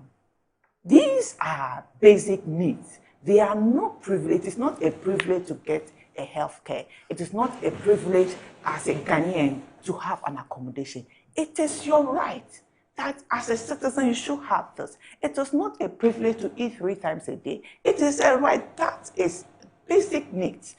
So for me, as an individual, I will say that I do not shine away from a DNA test, but it should not be something that we should say that it should be compulsory. Because one, do we have the facility to do that? If we are saying we are 30 million people and women, or let's say the adults, I don't know our percentage, but if we are saying that about 50% of these individuals are within the brackets we are talking about, do we have the health facility to be able to carry out these tests?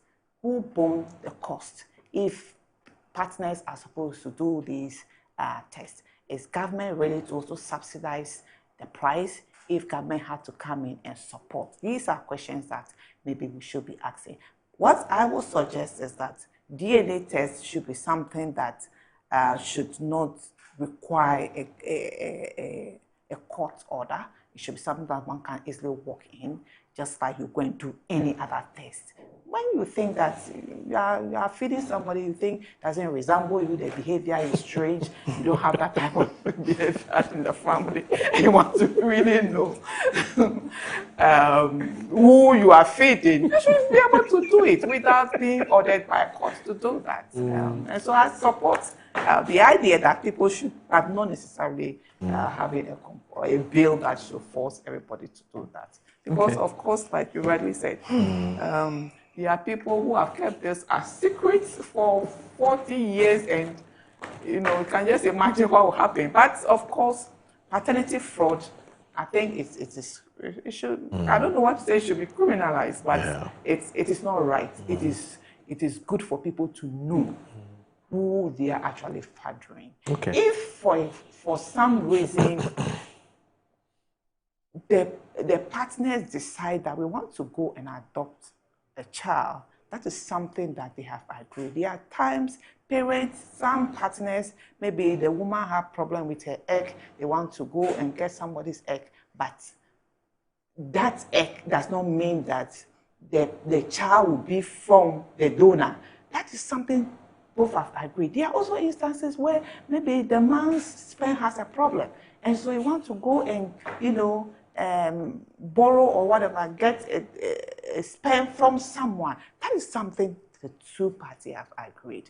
And so it should not be that party or partners should hide or do certain things that it should cause for one asking for a DNA test. But as I said, it should not be something that's a very cumbersome process. It should just work in a health facility. As partners, we want to check. We have a child and want to check whether this child is really our child. Because there are, of course, instances, it's not something, it may be real, but there can be instances where babies can be swapped. So it's unknown to both parents. Maybe that facility may have so much cases at a particular day, and nurses can mistakenly swap kids. There can also be instances where it's an arranged swap. I want a male child. Somebody has given birth to a female child. Somebody has given birth to a male child. I arrange with the nurse to swap. These things can happen. I'm not saying they are happening, but they can happen. So in that instance, if you do a DNA test, it gives more clarity to these things. So DNA test, I totally support it, but not as compulsory. It should be voluntary if you want to do it. Yeah, Ellen, I'm sure you do too. There are instances where women come under a lot of pressure, and sometimes, let's say, if you're married to somebody for say 5 years, 2 years, 3 years, 10 years, there's no child, and the same father and then maybe that you would maybe want to suggest to your husband that, look, can we go and do a test and see whether we're fine? Do you understand what I'm saying? And then he declines and tells you that he doesn't believe he has a problem. right? And then the same person is every day waking up and criticizing and chastising for not giving him a child. And sometimes you have a situation where the woman would want to go somewhere and go and get a thing for him. Come and say, okay, I'm pregnant. And then he's happy, And I'm not saying this because I'm justifying a situation where a woman goes to, engage in some kind of affair with another man and brings a child to the man. But I'm saying that sometimes women go through some of these very, very serious and undue pressure from the husband and the husband's family and so on and so forth. Or Tete, she doesn't even know what to do. Ellen, anyway, I don't know what your thoughts are on this compulsory DNA testing. Right at best, you want to check whether this is mine or this is not mine. I don't even know where to start from on this matter. Because I've seen quite a few that are quite close, where the paternity of children had to be determined by DNA through court action. And from what I had seen, now it looks like our judges have decided that when you even bring up a case for maintenance for any child, one of the very, very first things they would ask you to do. Requirement. I think so. That's what I think. I don't think it is something that they have written down. Yeah. But from quite a lot of cases I have seen, both very close circles and what I have read about, they will ask you to do a test. And mostly they ask for both the paternity and a maternity test to make sure that the child you are even arguing over or you are coming to demand for maintenance is actually both of you, your children. So you know how the law moves. Sometimes they have ways of making sure that justice is served. And the little I have seen, quite personally, when the court decides or the DNA decides by action of the court that the child is for both of you, maintenance is taken, and then you go through the processes and the child is well taken care of. So I do not think that we really need to have a bill that criminalizes this or is forcing everybody to do a DNA test. Why have people complained that they don't trust their wives? It's a majority, a minority. How many people go and do DNA test? Those people who brought the...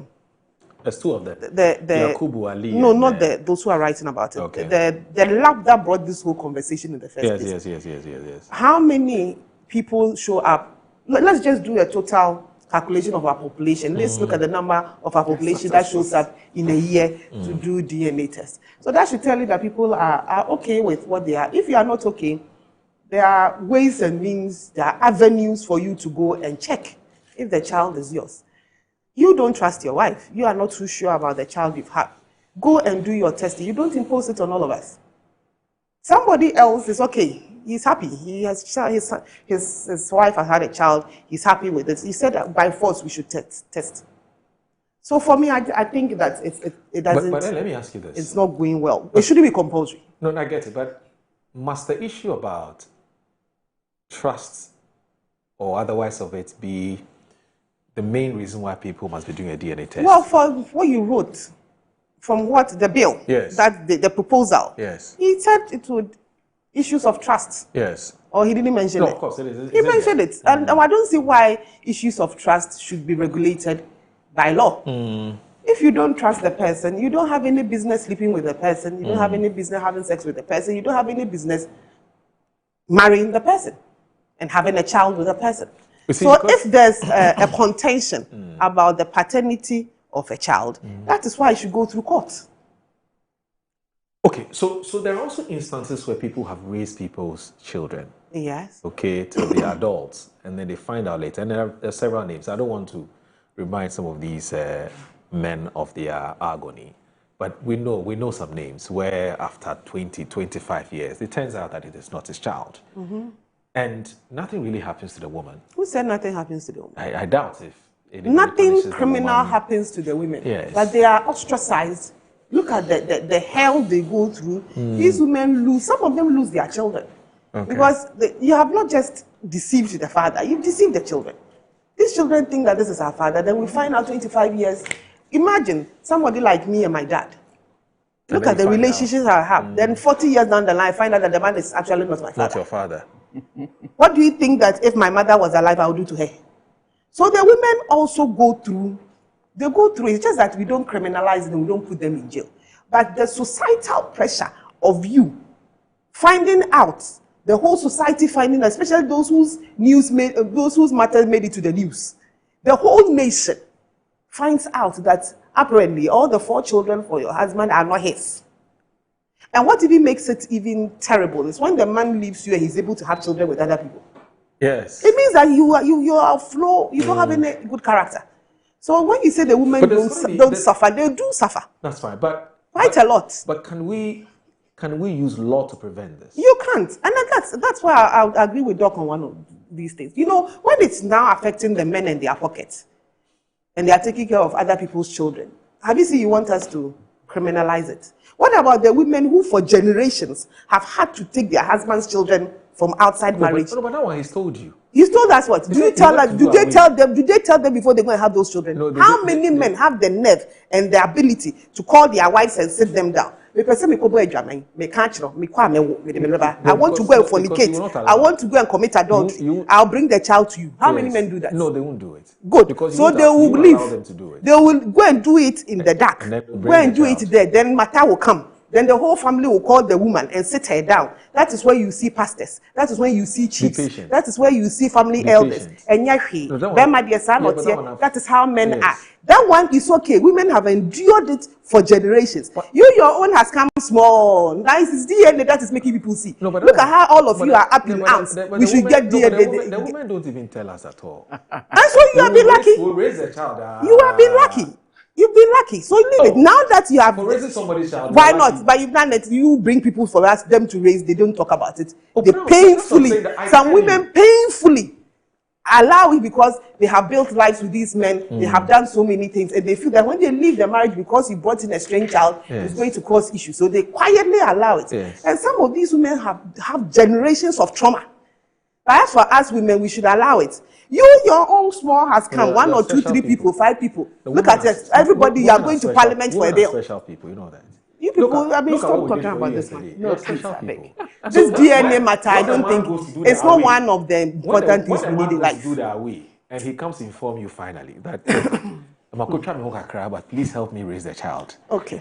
That's one I've told you. It's the same thing. But when you go and try it, you don't tell me. And then I'll raise the child. Why should I come and tell you? Why should I come and tell you? This child I've spent money on. Why should I come and tell you? Even more, let's look at it. Yes. A lot of men too, have you seen when they die? That is when at the funeral, children start popping out. What about those ones too? Well. So it's a whole societal thing. It's a whole societal thing. I don't see why we want to legislate it against women. Because when you listen to the tone of the bill, they've never said anything about male responsibility. It's about the women. It's about the women, and the men should know the children are theirs. What is it? Used to us now. So if you think, leave it be. Just don't legislate it. If you are a man and you think your children are not yours, I hear it's 3,000 cedis. Find a good lab, go and check, and deal with it. But you cannot force all of us, the whole country, to do it automatically. It's not by force. Can we have a law that says that if you're a woman who goes to have a child with somebody else and comes to give it to your husband, you must be, say, jailed? Can we also have a law that says that if you're a man and you also go and have a child with somebody else, you too, you should be jailed? Okay, let's move to our next topic. Can we have that law? Yes. Why should we move?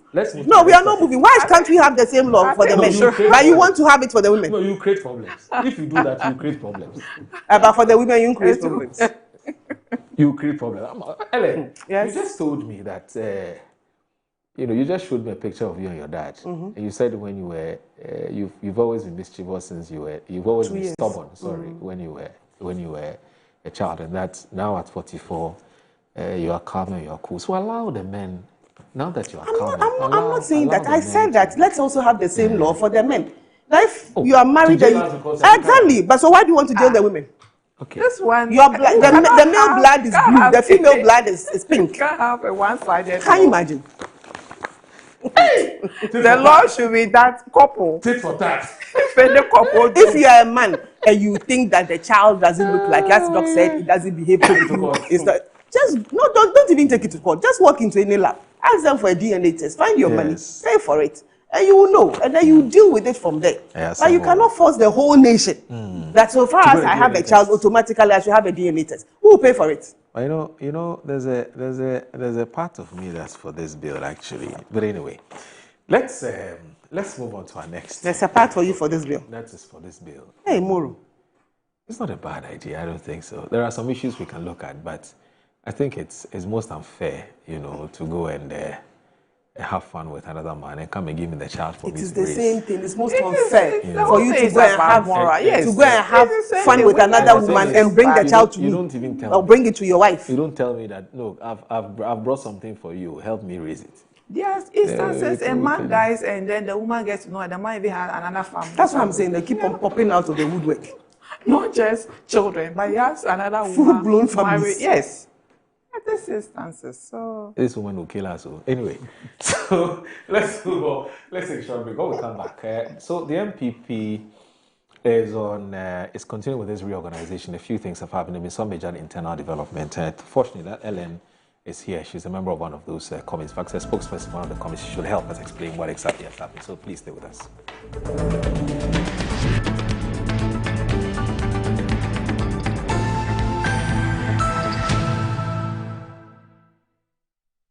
Finding the ideal property shouldn't be a daunting task. At MNC Properties, we believe everyone deserves a place to call home. That's why we specialize in providing affordable housing options under our flagship project, Fresh Property Joy. Specifically designed for low and medium income earners.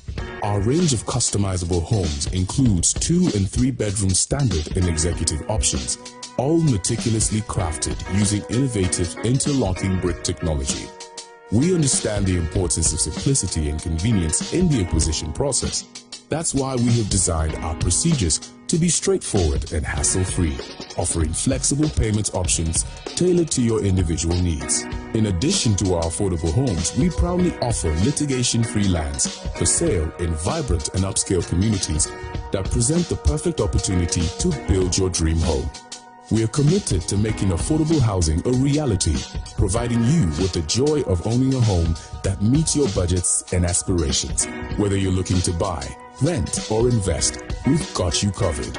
Our service team is ready to assist you on 030-255-1917. MNC Properties. As the days come and go, there's always shit.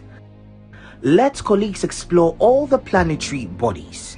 Our mission is in Uranus to treat hemorrhoids, anal fistula, anal fissure, anal incontinence, hydradenitis suppurativa, using laser ligature for pain-free and speedy recovery. On Uranus Street, Accra, is Main Tuber Hospital and Coloproctology Center. Trust Uranus with us and we will delight you. Visit Main Tuber Hospital today or call us on 0244 581 541. Wabedum tamaso J watch it na learning. Missy, watch and learn. Mekwaya mabesisia. Abozege. Akache say no ya konate and the more drink woman. Hey. But I tell me. Oh, sorry. She knew her old days. Eji. Dabio, baby wom. Ready. Hey, baby wom. Ah, Aji! I'll cause some discomfort. Ah! Uncle! Sorry, well, Uncle, where would I die? Why your funeral? At your phone for Aerofield Trading. Sorry, it killed them all. No, Mum, share, and that Diana was mosquito call is to do a monument. Na say, spray with them, sir. Chaisima, a dronum, and sana, codynamo. And Kratoi FDA Ajatum.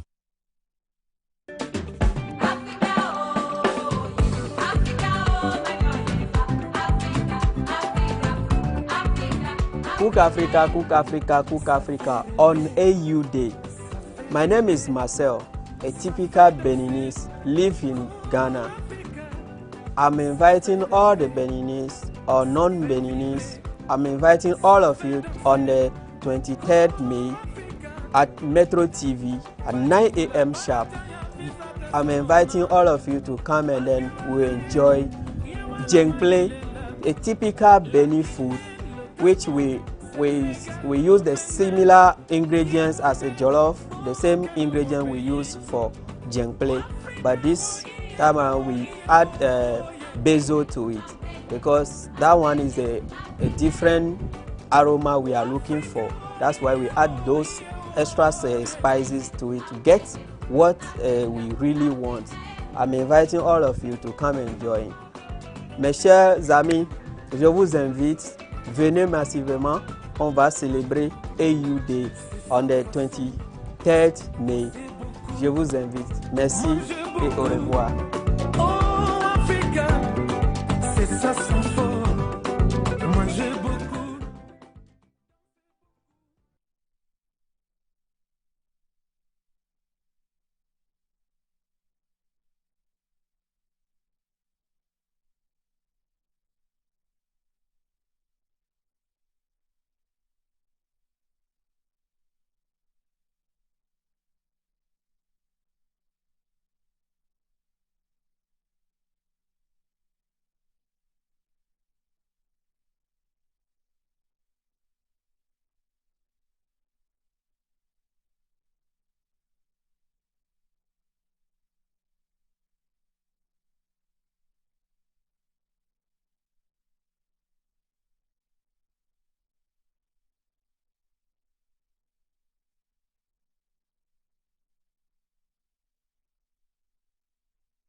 You're watching Good Morning Ghana on Metro Television. The show is also live on 94.1 FM.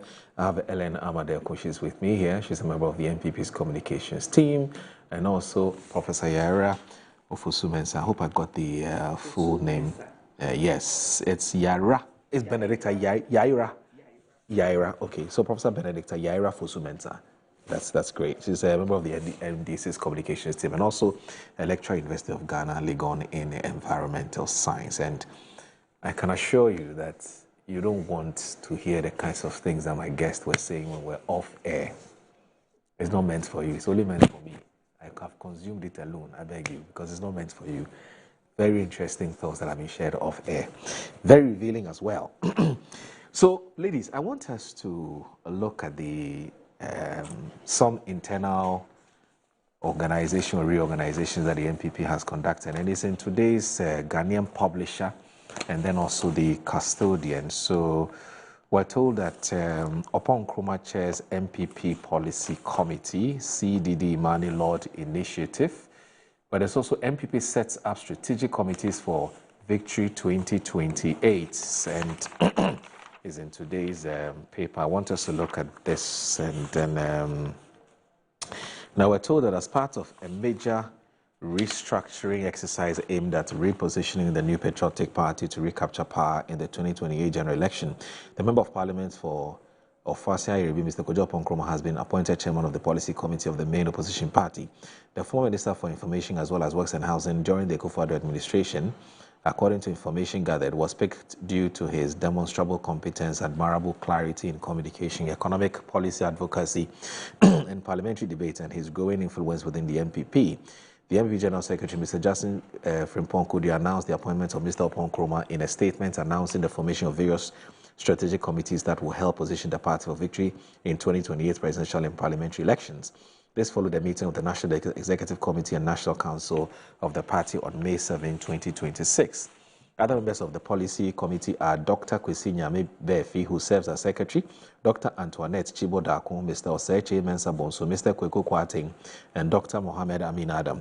The rest are Dr. Gideon Boakun, Dr. Kabiru Tia Mahama, Dr. Jimama Nunu, Dr. Muntaka Alolo, and Evron Rothschild Hughes. The newly constituted committee are expected to strengthen the party's internal governance structures, sharpen policy direction, and coordinate strategic political engagement ahead of future national elections. Before joining frontline politics, Mr. Nkrumah built a strong reputation in Ghana's media industry as a broadcaster and lawyer. He became widely known through his work as radio host and current affairs analyst at multimedia, gaining national attention for his articulate presentation style and policy-oriented discussions on governance and national development issues. And it goes on and on and on and on. Now, closely related to this, or let me say, in a related development, CDD Imani is commending MPP's policy committees. Now, policy and governance think tanks have begun applauding the opposition New Patriotic Party following the party's decision to establish policy committees aimed at developing alternative governance proposals ahead of the 2028 general election. The latest endorsement come after the party's 2028 presidential candidate, Dr. Mahmoud Bawumia, initiated the formation of several sector-based policy committees as part of efforts to reorganize the MPP after its defeat in the 2024 elections and reposition the party as a policy-driven opposition force. The move has drawn praise from governance experts and civil society voices, including policy analyst and Imani Africa President Franklin Kujo, who described the initiative as long-awaited response to demands for more issue-based politics in Ghana. We're also reacting to reports about the new appointment. Franklin Kujo welcomed comments attributed to Dr. Mahmoud Bawumia, stressing that the MPP must evolve beyond merely criticizing the government and instead present practical alternatives to Ghanaians. Dr. Bawumia wants a party that does not only criticize, he wants a party that can present Ghanaians with clear, costed, and credible alternative. Now, governance experts say the approach marks a strategic shift within the MPP from personality-centered politics toward issue-based engagement and policy competition ahead of the next election cycle. A fellow at the Center for Democratic Development, Dr. John Osai Kwapon, also praised the move, describing it as a positive step towards strengthening party unity and improving policy coherence within the opposition party. Ellen, what's happening? Talk to us. What is this? So here's the thing. So you have the disciplinary committee, right? You have the disciplinary committee, and you have Honorable Kwesi Amoakwata, you have Elizabeth Utuka, you have Honorable Kwabena Ochredako Mensah, you have Diana Asonaba Dapa, you have Honorable Salam Ama Apienima Damata. You have Kwame Ose Prempe. Hey, he's there, the former Deputy Attorney General. Very solid guy. There's Makafu Kofi Wanya, and there's Engineer Kwesi Abiesi. And then you have also electoral affairs. The list is there, about 15 of them or so. And which other committee again? Bright, let's look at the other committees. You have the research committee, that's the list. Then you have organizational committee. Here we go. And then you have policy committee. And then you have sector committees. You have communication committee. And then you have food and agriculture. You also have foreign policy and diaspora. You have constitutional and legal affairs. And then you have trade, industry, and SMEs. You have education, you have health, you have tourism, culture, and creative arts. And then you have energy. You also have communication technology and digital economy. And then you have water and sanitation. And then you have environment, natural resource. You have housing and human development. And then you also have security, intelligence, and defense. You also have roads. You have transport. You also have youth development. And then you also have, which one again? Local government and decentralization, gender and social protection. And then you have religious and chieftaincy committee. And you have sports, you have employment and jobs. And then you also have, what else? That's it, okay. So Amma, throw some more light on what we know about these committees. Well, the NPP, as you all know, is going through a reorganization process. Currently, as we speak, we've started our polling station elections, started yesterday, and we are finishing on the 16th. From there, we're moving on to what we call the coordinators elections, those who take care of our cluster. Is it area ward coordinators, right? Yes, the NDC calls it ward. We call it polling stations. Right. But when you're done with the police station elections, then you move to the coordinators who take care of a cluster of polling stations. That's also being done in every constituency. I think that should be by next week or next 2 weeks. Then from there, we move on to the constituency elections. Then we move on to the diaspora elections. Then we move on to the regional elections. And by September, we should be done with the national elections. So as part of the reorganization committee, The party already has standing committees. We've always had them, where I think it's every 3 years, every 2 years or every 3 years. I have to check. They do add new people to it, or they make changes in there. But this particular one has brought up quite a buzz because the flag bearer actually asked the party think about setting up sector committees that will lead in the policy. One, it's meant for two things. One, he already has a manifesto for what we use for 2024. And the manifesto was also done with the policies in relation to the different sectors of the economy.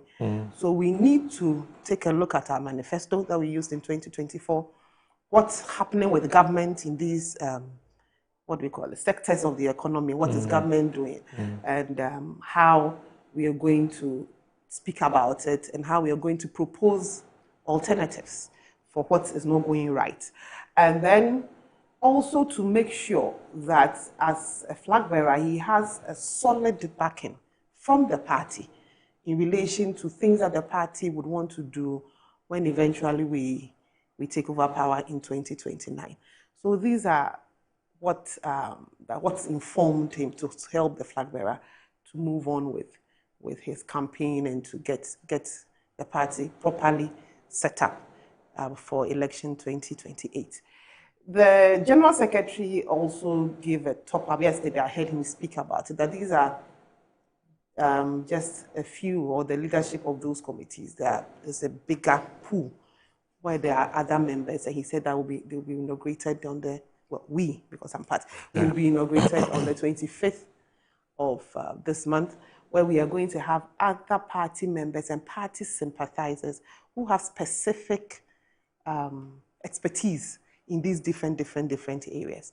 So all this is just getting the NPP ready for election 2024. Whilst we are doing the party work, the party organization, the party structure, that is what we need to do our elections and all that. We're also getting ready with policy, because now politics have to move beyond the normal things that we know. You're saying the government is not doing well. The government is not doing well here. What would you do? Better. And that's one of the things that the NDC is suffering from, because when they were screaming their heads off a few years ago, we should have asked them, what would you do better in specific areas? And yes, they did give some answers in their manifesto. They are not, a lot of them, that's also what is giving us all Ghanaians the ability to charge them as we're going along. And in 2028, Ghanaians will pick their manifesto, what they said, and a judgment will be given. So the MPP wants to build on that. We also have a manifesto, but we are building on it. That if you said something is not going on well, you should have a proper policy that you can give to Ghanaians and let Ghanaians understand that this is what we will do as an alternative. And that is how we should move our democracy, and that is how we should move our governance, our governance system. So that's the thought processes behind this whole matter. Okay. I have just a few questions for you. Now, are these committees going to be, they say, the arrowheads when it comes to specific issues that have to do with those areas? I'm talking about the communicating arrowheads, yes, communications arrowheads. So when it comes to housing, this committee would respond to this. When it comes to, say, health, this committee will respond to it. And arrowheads in the sense that, are they the ones who are going to be talking or engaging the public, or they will do more of the background work, research, and so on, and say that, okay, because Parliament is doing that already. I mean, your minority in Parliament are doing that. There's all kinds of people serving in all kinds of committees. And anytime issues come up, they're the ones who are ahead speaking to those issues. So how is the collaboration going to be between these committees and that which minority is doing in Parliament? I want to know how you intend to work. The list that came out, we have almost all the members of Parliament who are serving in the different committees on the party's committees too. Right. Let's remember that members of Parliament get into the Parliament on the ticket of the political party, except those who decide to go independent. But those who are MPP members got there on the ticket of the party. So whilst they are doing their work in Parliament, we also, as a party, need to do our work. So if you're talking about the people who are going to lead the arrowhead in terms of speaking to issues when it arises in those industries, yes, These people are going to do it, but they're going to do it with the members of parliament. Okay. So when you look at it, you realize that almost every member of parliament is on a committee that they are already serving on in parliament. And that's the whole thing. We need to have a united front. Right. We need to have, when we say one thing about the housing sector, it should be one thing across board. That is the MPP's voice, whether it is the MPP in parliament, or it is the MPP as a party, or it is the flag bearer who is leading. MPP must have one voice on every matter that comes up. So these are all processes of gelling us all together and making sure that we get that one voice on all the issues that will come up. Because parliament shouldn't be saying something different from the party. Right, right. So when I say parliament, I mean MPP in parliament should not be saying anything different from what the MPP as a party. Right. It should be the same thing. Okay. So for instance, when I take you, I mean, you have been communicating for the party for a while now, and you work under the auspices of Richard Anyagba, who is the Director of Communications for the party. Now there's a communications committee. So who is going to be, for instance, responsible for determining or deciding who goes to which platform to communicate? Is it still going to be Richard Anyagba? Is still going to be doing that. Okay, with the support of the communications committee. Exactly. Yeah. And this communications committee is for the party, not for the doctor, not for the Bawumia campaign. No. Oh, okay, okay. Now there's no Bawumia campaign. There's the MPP campaign. There's the MPP campaign. Because he's the flag bearer. He's the flag bearer. Right. I get it. Okay, Prof. What do you make of this? Your friends are gearing up. There's all kinds of reorganization happening, and now when you raise an issue, you know exactly which committee to target and to ask them the questions. For instance, you are into environment and science, and if any matter comes up with, say, Galamsey and so on, and I'm sure that now you know, and all the committees have their chairs, so you know who to direct those questions to if you're looking for an alternative to a matter which the MPP is criticizing you for. So you should be commending them, though, shouldn't you? Well, I think for now, Ghanaians are not really looking at committees. Okay. Ghanaians are looking at recovering from or getting relief from the hardship they went through the past 8 years. I mean, when you look at the committee members, they are virtually the same people who supervised economic hardship and brought a lot of hardship to Ghanaians. They are people who were part of the government. And so naming and giving themselves new titles have not changed from the people that we know they were in the past 8 years. I mean, you have people who drove this country into a ditch. And the same people have come and they want to rebrand themselves. And they think Ghanaians will soon forget or have forgotten what they went through. For us as a country or for us as citizens, we still remember very well the pain that we went through in the hands of these individuals. We haven't forgotten the haircuts. We have not forgotten the high inflation. We haven't forgotten the pain that we went through in their hand. And so if these individuals have come and they want to rebrand themselves, it has not changed, or it will not change, or it will not let us forget what we went through. For me, I see it as an internal management of issues, that especially when Bawumia, the former vice president, Dr. Bawumia, mentioned that his rivals were going to co-chair some of these committees. I see it well as an attempt to bring on board this individual and try to have some kind of unity within the party. So I see it more as internal management of the difficulties they're having as a party, especially because of the huge defeat that they went through. This government is focused. We are focusing on solving the basic needs of Ghanaians. We are focusing on delivering on the promises that we made Ghanaians. And that is exactly what His Excellency John Dramani Mahama and the government is doing. And so when the NPP call themselves as government in waiting and preparing for 2028, sometimes you just wonder how they take us for, because it's still so fresh. It's just like a mother who has gone through labor. You know, the first night, though she's happy for the child she has, but when she remembers the pain, it's something that sometimes it takes a while for you to go. The same pain Ghanaians are still, you know, or it's still fresh in our mind, and we are just recovering from the pain of, you know, experiencing an inflation at 54%, a pain of buying fuel almost as high as 20 cedis per liter, a pain of, you know, having lost your investment as a pensioner. You've invested in buying bonds, and they say you cannot have your money. These things are still so fresh. But for us, as citizens, this committee does not really mean anything for us, because we still see them as the same group of people. If they really had policies that would make this country better, I felt they had 8 years and that they could have really rolled out this policy. So I asked myself, what is new that they are bringing? There's really nothing new that they are bringing on board, because they had 8 years to have done that.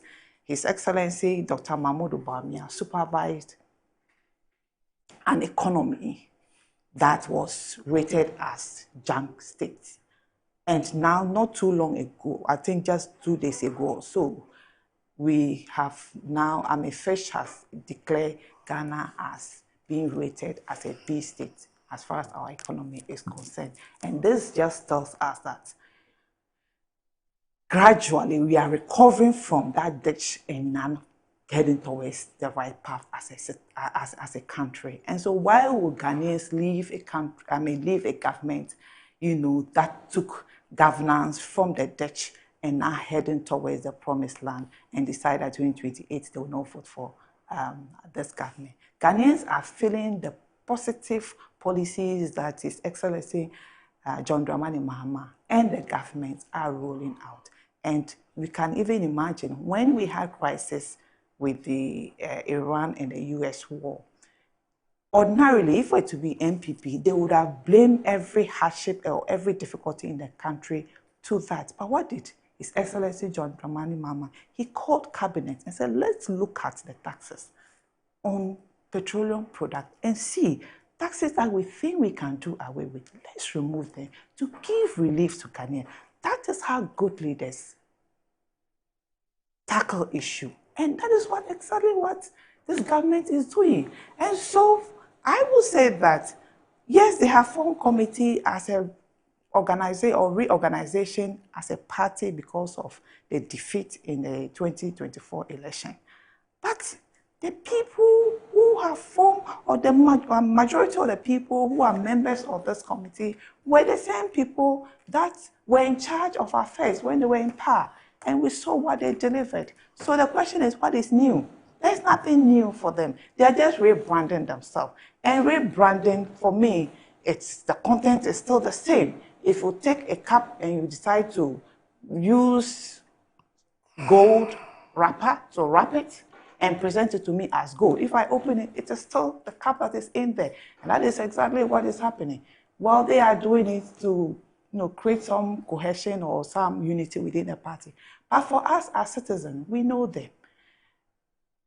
They are Ghanaians who really said that it was good His Excellency John Dramani Mahama and NDC lost power in 2016, and then MPP came. So now they have seen if they say MPP, what do they stand for? And when they say NDC, what do we stand for? The two parties can now, be compared well. A time when, fuel prices went as high as 22 cedis.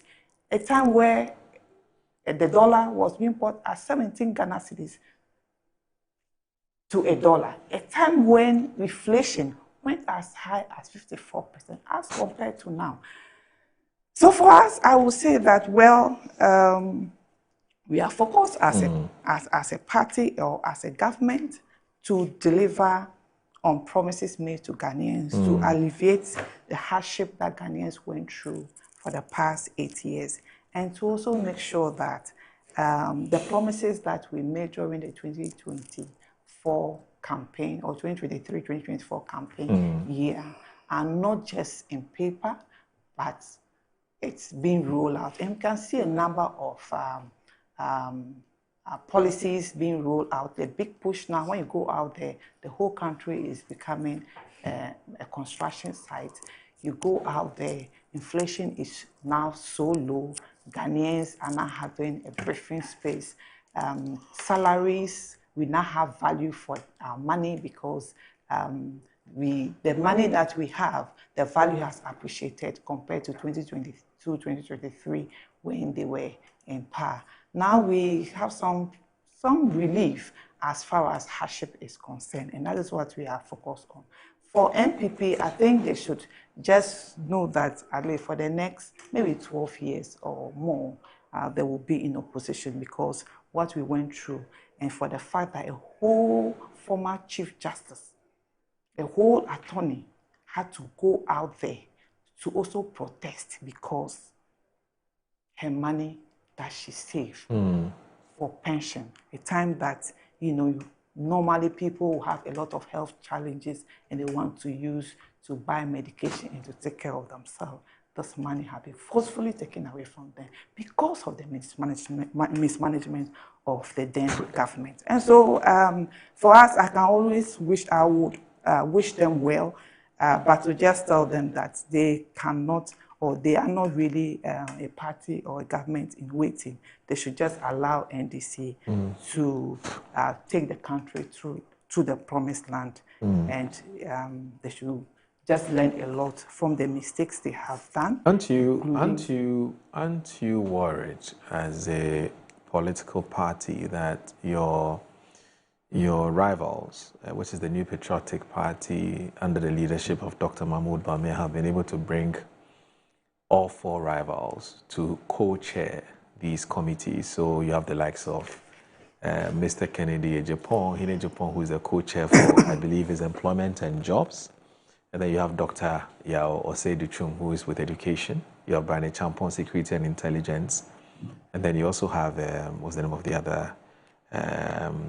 I'm yet to say, I don't know whether Kwabena, I need to check whether Kwabena Ejapong is somewhere. Housing. Ellen, he's under housing. I mean, housing and human something. Exactly. Something I mean, doesn't that make you a bit uncomfortable? Which is that the unity which the party has been seeking to achieve is on course, and the more united the party is, perhaps then you should be careful. You see, as I indicated, these men were part of the government. I mean, when we went through those excruciating pain as a people... But Ghanaians can be forgiven. How do you... I mean, well, I wouldn't want to utter words that I would not want to... We have heard the flag bearer of the party, Dr. Mahmoud Bawumia, saying that, yes, we came to power, we did some things right. We also didn't get some things right. We're sorry. He said that not once, not twice. And you still think that Ghanaians would still have all the ill feelings they had against them before 2024? His Excellency Dr. Mahmoud Bawumia, for me, he's finished as a person in the sense that, look, this man was sold to us as a messiah, an economic messiah. That when he comes to the presidency, Ghanaians were going to be relieved. Things, I mean, he mentioned the fact that even we're going to buy phones, they were going to sell phones 1 cedi, 1 cedi. If you have 1 cedi, you can, take an iPhone and that kind of thing. And this man came to the presidency. What did we see? He virtually ran, at a point, he was avoiding issues related to economic of this country. He now took another tangent altogether, which we all know that he was not an expert in. That was the IT. Talked about digitalization. Every statement he made, he would not conclude it without mentioning legalization. Meanwhile, it was sold to us as economic whiskey. For me, these individuals were part of the government then, and Ghanaians went through something we've never gone through. Ghana as a country, we never went through domestic exchange program. But for the first time, we had to go. Industry, businesses suffered because of that. Okay. And these same people have packaged themselves. What policy are they bringing that they could not deliver those policies during their tenure? Okay. For me, as an individual, I think I see it more as just the usual political or usual internal unity that they are trying to bring. But if they are talking about internal unity, then they should rather be chasing Alan Chemate because he's gone away with a lot of his support. A lot of the supporters of MPP. If they are talking about unity within MPP, then they should be going to talk to Dr. Reku Brobe. He should be talking to somebody like Dr. Nyaho Nyaho. Just last week. A number of them, including Alan Chemate. Just last week. Yes, I heard about that he visited Reku Brobe. The pictures were everywhere. But then the issue is that why didn't he visit him when they were in power? Why didn't they bring him on board when they were in power? Is it because now they are in opposition, so they need him, they need his followers to come on board? Look, if the party needs to rebrand itself and build itself, then it should be chasing people like, I've just forgotten. What's that? The new party that is being formed. United Party. United Party. UP.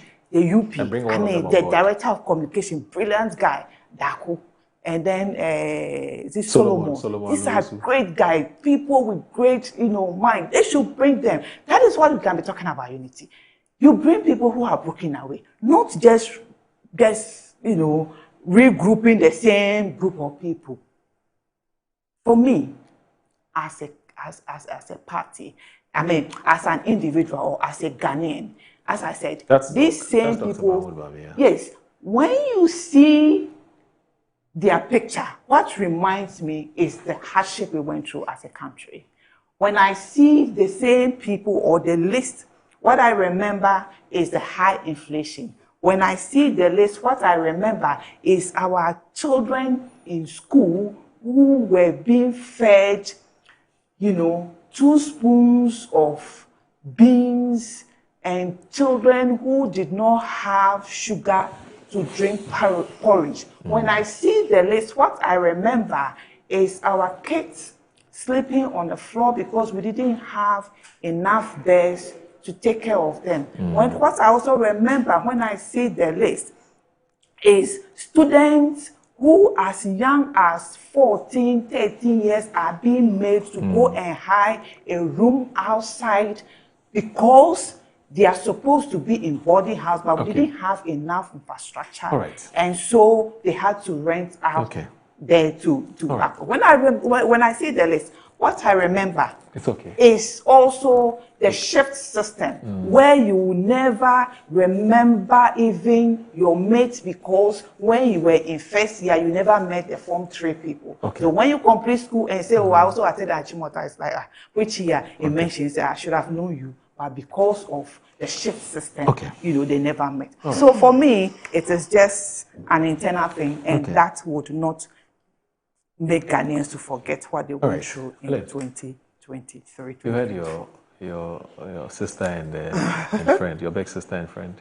It looks like the NDC, from the reactions I'm getting from them on this matter, they seem to be too bothered about our matter when they should be concentrating on actually delivering on the promises to Ghanaians. Because if you are busy delivering on the promises, as you said, and it's not as if you are just existing and making it seem as if you are working, and you will not be too bothered about what the opposition party is doing and whether we are rebranding ourselves and be giving us needless advice about who to bring and who not to bring. It is our party. This is how we think we can do our reorganization and do it well.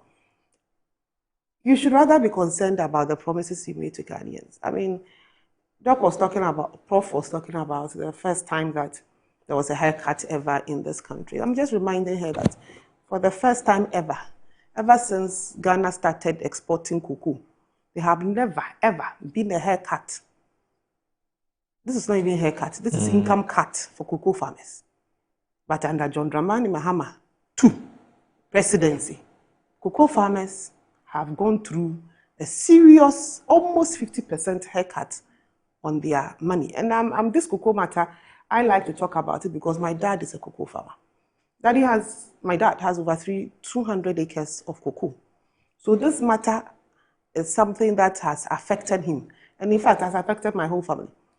Whilst we are talking about cocoa, prices of cashew has dropped so bad to the extent that a kilo of cashew that used to go for about 25 cedis at the time the MPP was exiting in 2024. This year is going for 7 cedis, a kilo. These are the sort of things that we want you to deal with.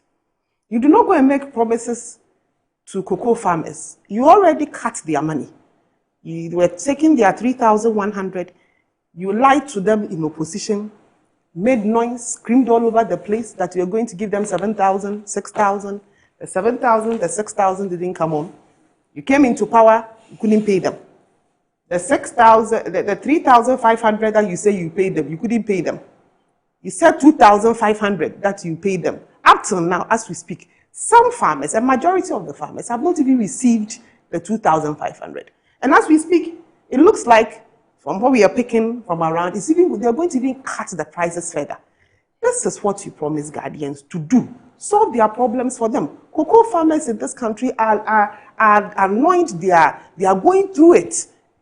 And that is what you should be dealing with. Not talking about the MPP that is gone into opposition and we are trying to build ourselves together. And you are worried that you are talking about what you think is our track record. You are supposed to be making your own track record. And it's not looking good.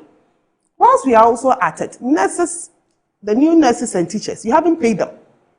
They have been screaming their heads off. They haven't been paid. Concentrate on that and leave the MPP alone.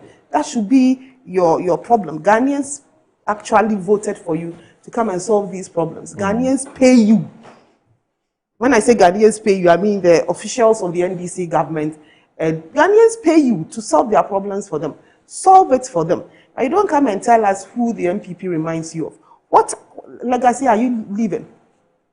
Cocoa farmers are going through it. Cashew farmers are going through it. Maize farmers are going through it. Soya bean farmers are going through it. And for those of us who come from farming backgrounds and farming communities, this year has been one of the most terrible years in farming in Ghana. I think the government should be more concentrated about that and leave us alone. Leave the MPP alone to do our job. Whilst we are at it, you're talking about inflation being low. The prices are going up and we can't buy the food. We can't buy things. And you come and scream inflation is 3%. Meanwhile, as of 2024, the stuff that I was buying, let me use a typical example. I didn't know because I use it a lot. The small tin. Right. In 2024, it was 8 cedis when I was leaving. Now it's almost 14 cedis, 13 cedis. Yes, 12 cedis, depending on where you buy it. Wow. And so if you are telling me that inflation is 3%, and I have to buy my groceries, I have to buy my provisions at almost twice as much, almost 50% extra, 30% extra, your low inflation does not make any impact in my life. At least we are happy she didn't add the broken record of the dollar oh no, she did. She didn't mention the dollar. So what should I do if the dollar is low? For me, and I can say over 14 million Ghanaians, whether dollar is high, whether dollar is low, it doesn't affect us. Of course, there are some Ghanaians who use the dollar to trade, but they are very, very, very small minority compared to the total population of Ghana. So maybe they are the ones who are benefiting for this artificial holding of the dollar. But the rest of the country, it doesn't make anything to us. What it means is that you have rather taken money out of the economy to support this, your whole inflation and dollar matter, and we are not getting money to do what we have to do. So please, concentrate on the work and do it. You said you could do better. You said you are resetting Ghana. We don't see any reset. The reset you are giving Ghanaians is the cocoa farmers who have not been paid, the cashew farmers who have not been paid, the students who have not been paid. That is the reset you are delivering. Do that and leave the MPP alone. The MPP is busily trying to see how we put our committees together, put the party together, so that we can start solving the mess that you are creating, because you are creating a mess. We can start solving it, because in 2028, 2029, the sort of messy people are going to leave for the next government, which you already did in 2015. Look at the effort it had to take for us to get to where we got to. With all the issues that happened, including world crisis and everything, you small Russia, Ukraine, that hasn't been going for 6 months. Look at how things are going. But look at what the MPP experienced from COVID, from closing down of everything, to all the way to all the things that happened. You people said you haven't heard from the worst government ever. And you have just 1.5 years, small Israel and Ukraine are fighting. The dollar, the petrol prices are going up. And see you. Meanwhile, you have charged us all for doing so. You know you are paying the Dumso levy. Every time you buy a liter of fuel, you are paying 1 cedi for Dumso levy. Meanwhile, we are going through Dumso. Yesterday, at my dad's place, all the way from Kasua, all the way down to Malam Junction, light off. But we are still paying Dumso levy. These are the things that you should be solving. Water, electricity charges have gone up by almost 30% in just your 1.5 years of being in office. You are not concerned about that. You are bothered about us and our reorganization. Please, you have work to do. We promised Ghanaians a few things to do. Well, we promised them quite a lot. You haven't delivered on anything. We are rather seeing negative resetting. Concentrate on that. And leave the NPP alone. All right. So your very good friend, Gabriela, has just sent you a message. She owes me. She owes you. What does she owe you? She knows. We'll talk about it later. Gabriela, so she says you owe her. Apparently it's between the two of you, so that's why I don't want to be a third party. But he says, so Ellen doesn't know. No, first of all, let me start. Okay. All right. So Ellen doesn't know that the DDP affected Cocoa Board and even the Cocoa bonds the MPP issued, leaving a gaping hole in Cocoa Board financing, or she's just being economical with the truth. 40 million Ghanaians, are we including our ancestors?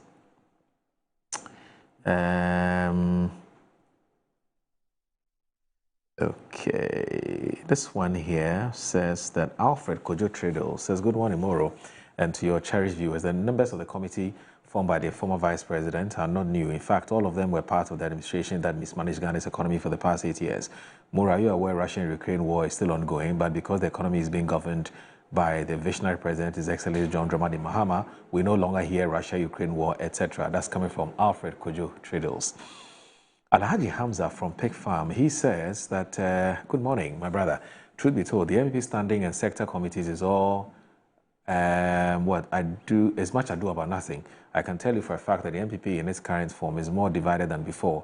I don't think they're ready for 2028 elections. We have been told that Kelvin Taylor and Osu Bempa has been sacked from the MPP. So all this along, Kelvin was an MPP member. Did I hear the MPP woman talking about head cuts of cocoa farmers? She says, I'll advise her not to sit anywhere and say that again, because what they did to pensioners in this country, I'll advise her also to stop talking about cocoa.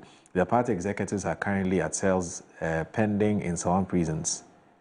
NPP party executives in Bono are using government funds to import cocoa from Cote d'Ivoire to Ghana, and it's all about the price of cocoa in Ghana is better than that of Cote d'Ivoire.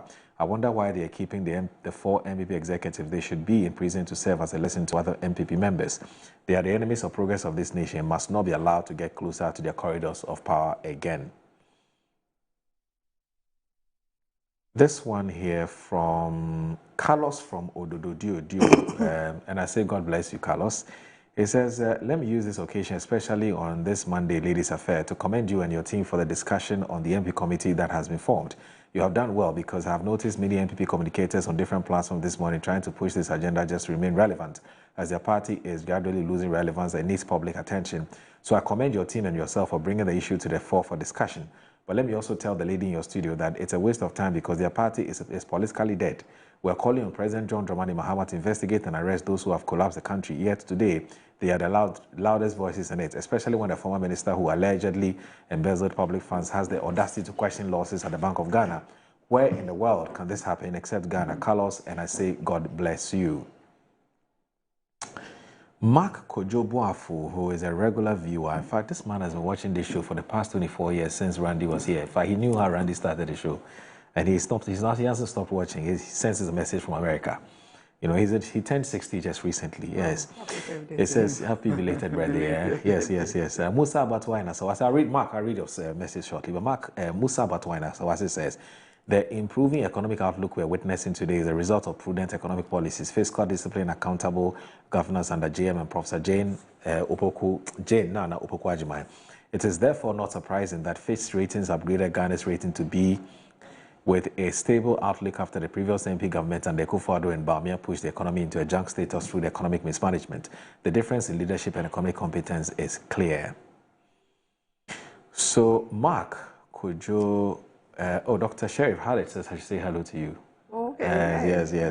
He's watching us from the UK. He's he's also sent me a very interesting article. Prof, I'll look at that article and I'll come back to you. Now, this one from Mark. So Mark says, very interesting topic. DNA isn't magic. Lab errors, sample swaps, and misinterpreted results ruin lives. Compulsory testing would surface affairs, unknown siblings, misattributed parentage for millions overnight. Society isn't ready for that level of involuntary truth-telling. This bill should not be a priority for Ghana. We still have bread and butter issues confronting us as a nation. My sisters should tell us the truth if we're the fathers. Who pays for the cost? Cheers to Prof and Ellen. Now, Kojo Chumbuafu, I'm going to end with his message. It says, Moro, please inform Her Majesty Ellen that you are paying Dumsor levy because your Ken Oforiatta has embargoed ESLA till 2035. He used the loans he collected from collateralizing the statutory fund to fund his gambling debt whilst he collected commissions from same. One thing I agree with Ellen, though, is that Professor Yara shouldn't have bothered commenting on their so-called reorganization. It's the failed, washed, corrupt, moribund lot playing table tennis all over again. That's from Kojo Chumbuafu. Now, this that he also owes me. He owes you, eh? Okay. He and Gabriela. Everyone owes us. Discover MNC Group Global, your #1 partner in minerals and food commodity trading, real estate development, general logistics, procurement, management consultants, investment advisory, imports and exports. They have headquarters in East Legon, Accra, Ghana. MNC Group, they also have offices in Dubai. They have one in Hong Kong, Guangzhou in China, Johannesburg in South Africa, Virginia, USA, and also Arezzo in Italy and Hanover, Germany. We connect markets that drive business growth with tailor-made solutions to meet your needs. So trust us to maximize your value in every deal and reach us on MNC Group at mncgroupgh.com or call 0302-998-246 or 026-5505-337. MNC Group, totally reliant. Let me thank my two wonderful ladies who joined us this morning. We're so grateful. Thank you very much, Ellen Amadeku, and then also Prof for joining us this morning on the show. And let me say once again that, in fact, let me mention their full names. Ellen Amadeku, she's a member. Options overflow, I'm not gonna lie, there's a change in my energy. Praying I never go down. If I step on toes, my apologies. Everything could have been lovely, but I'm just another guy, just another guy. If I could, you wouldn't tell me to sacrifice it all. But I'm just another guy, just another guy. If I could, you wouldn't tell me to sacrifice it all. But I'm just another guy, just another money I want. Give me day one, get your crypto, dollar city safer. For me, let's talk and I'll go see you later. Lucky champion, they no fit to bring them. Down with them now, I'm in a final boss. 1,000 bullets to my body.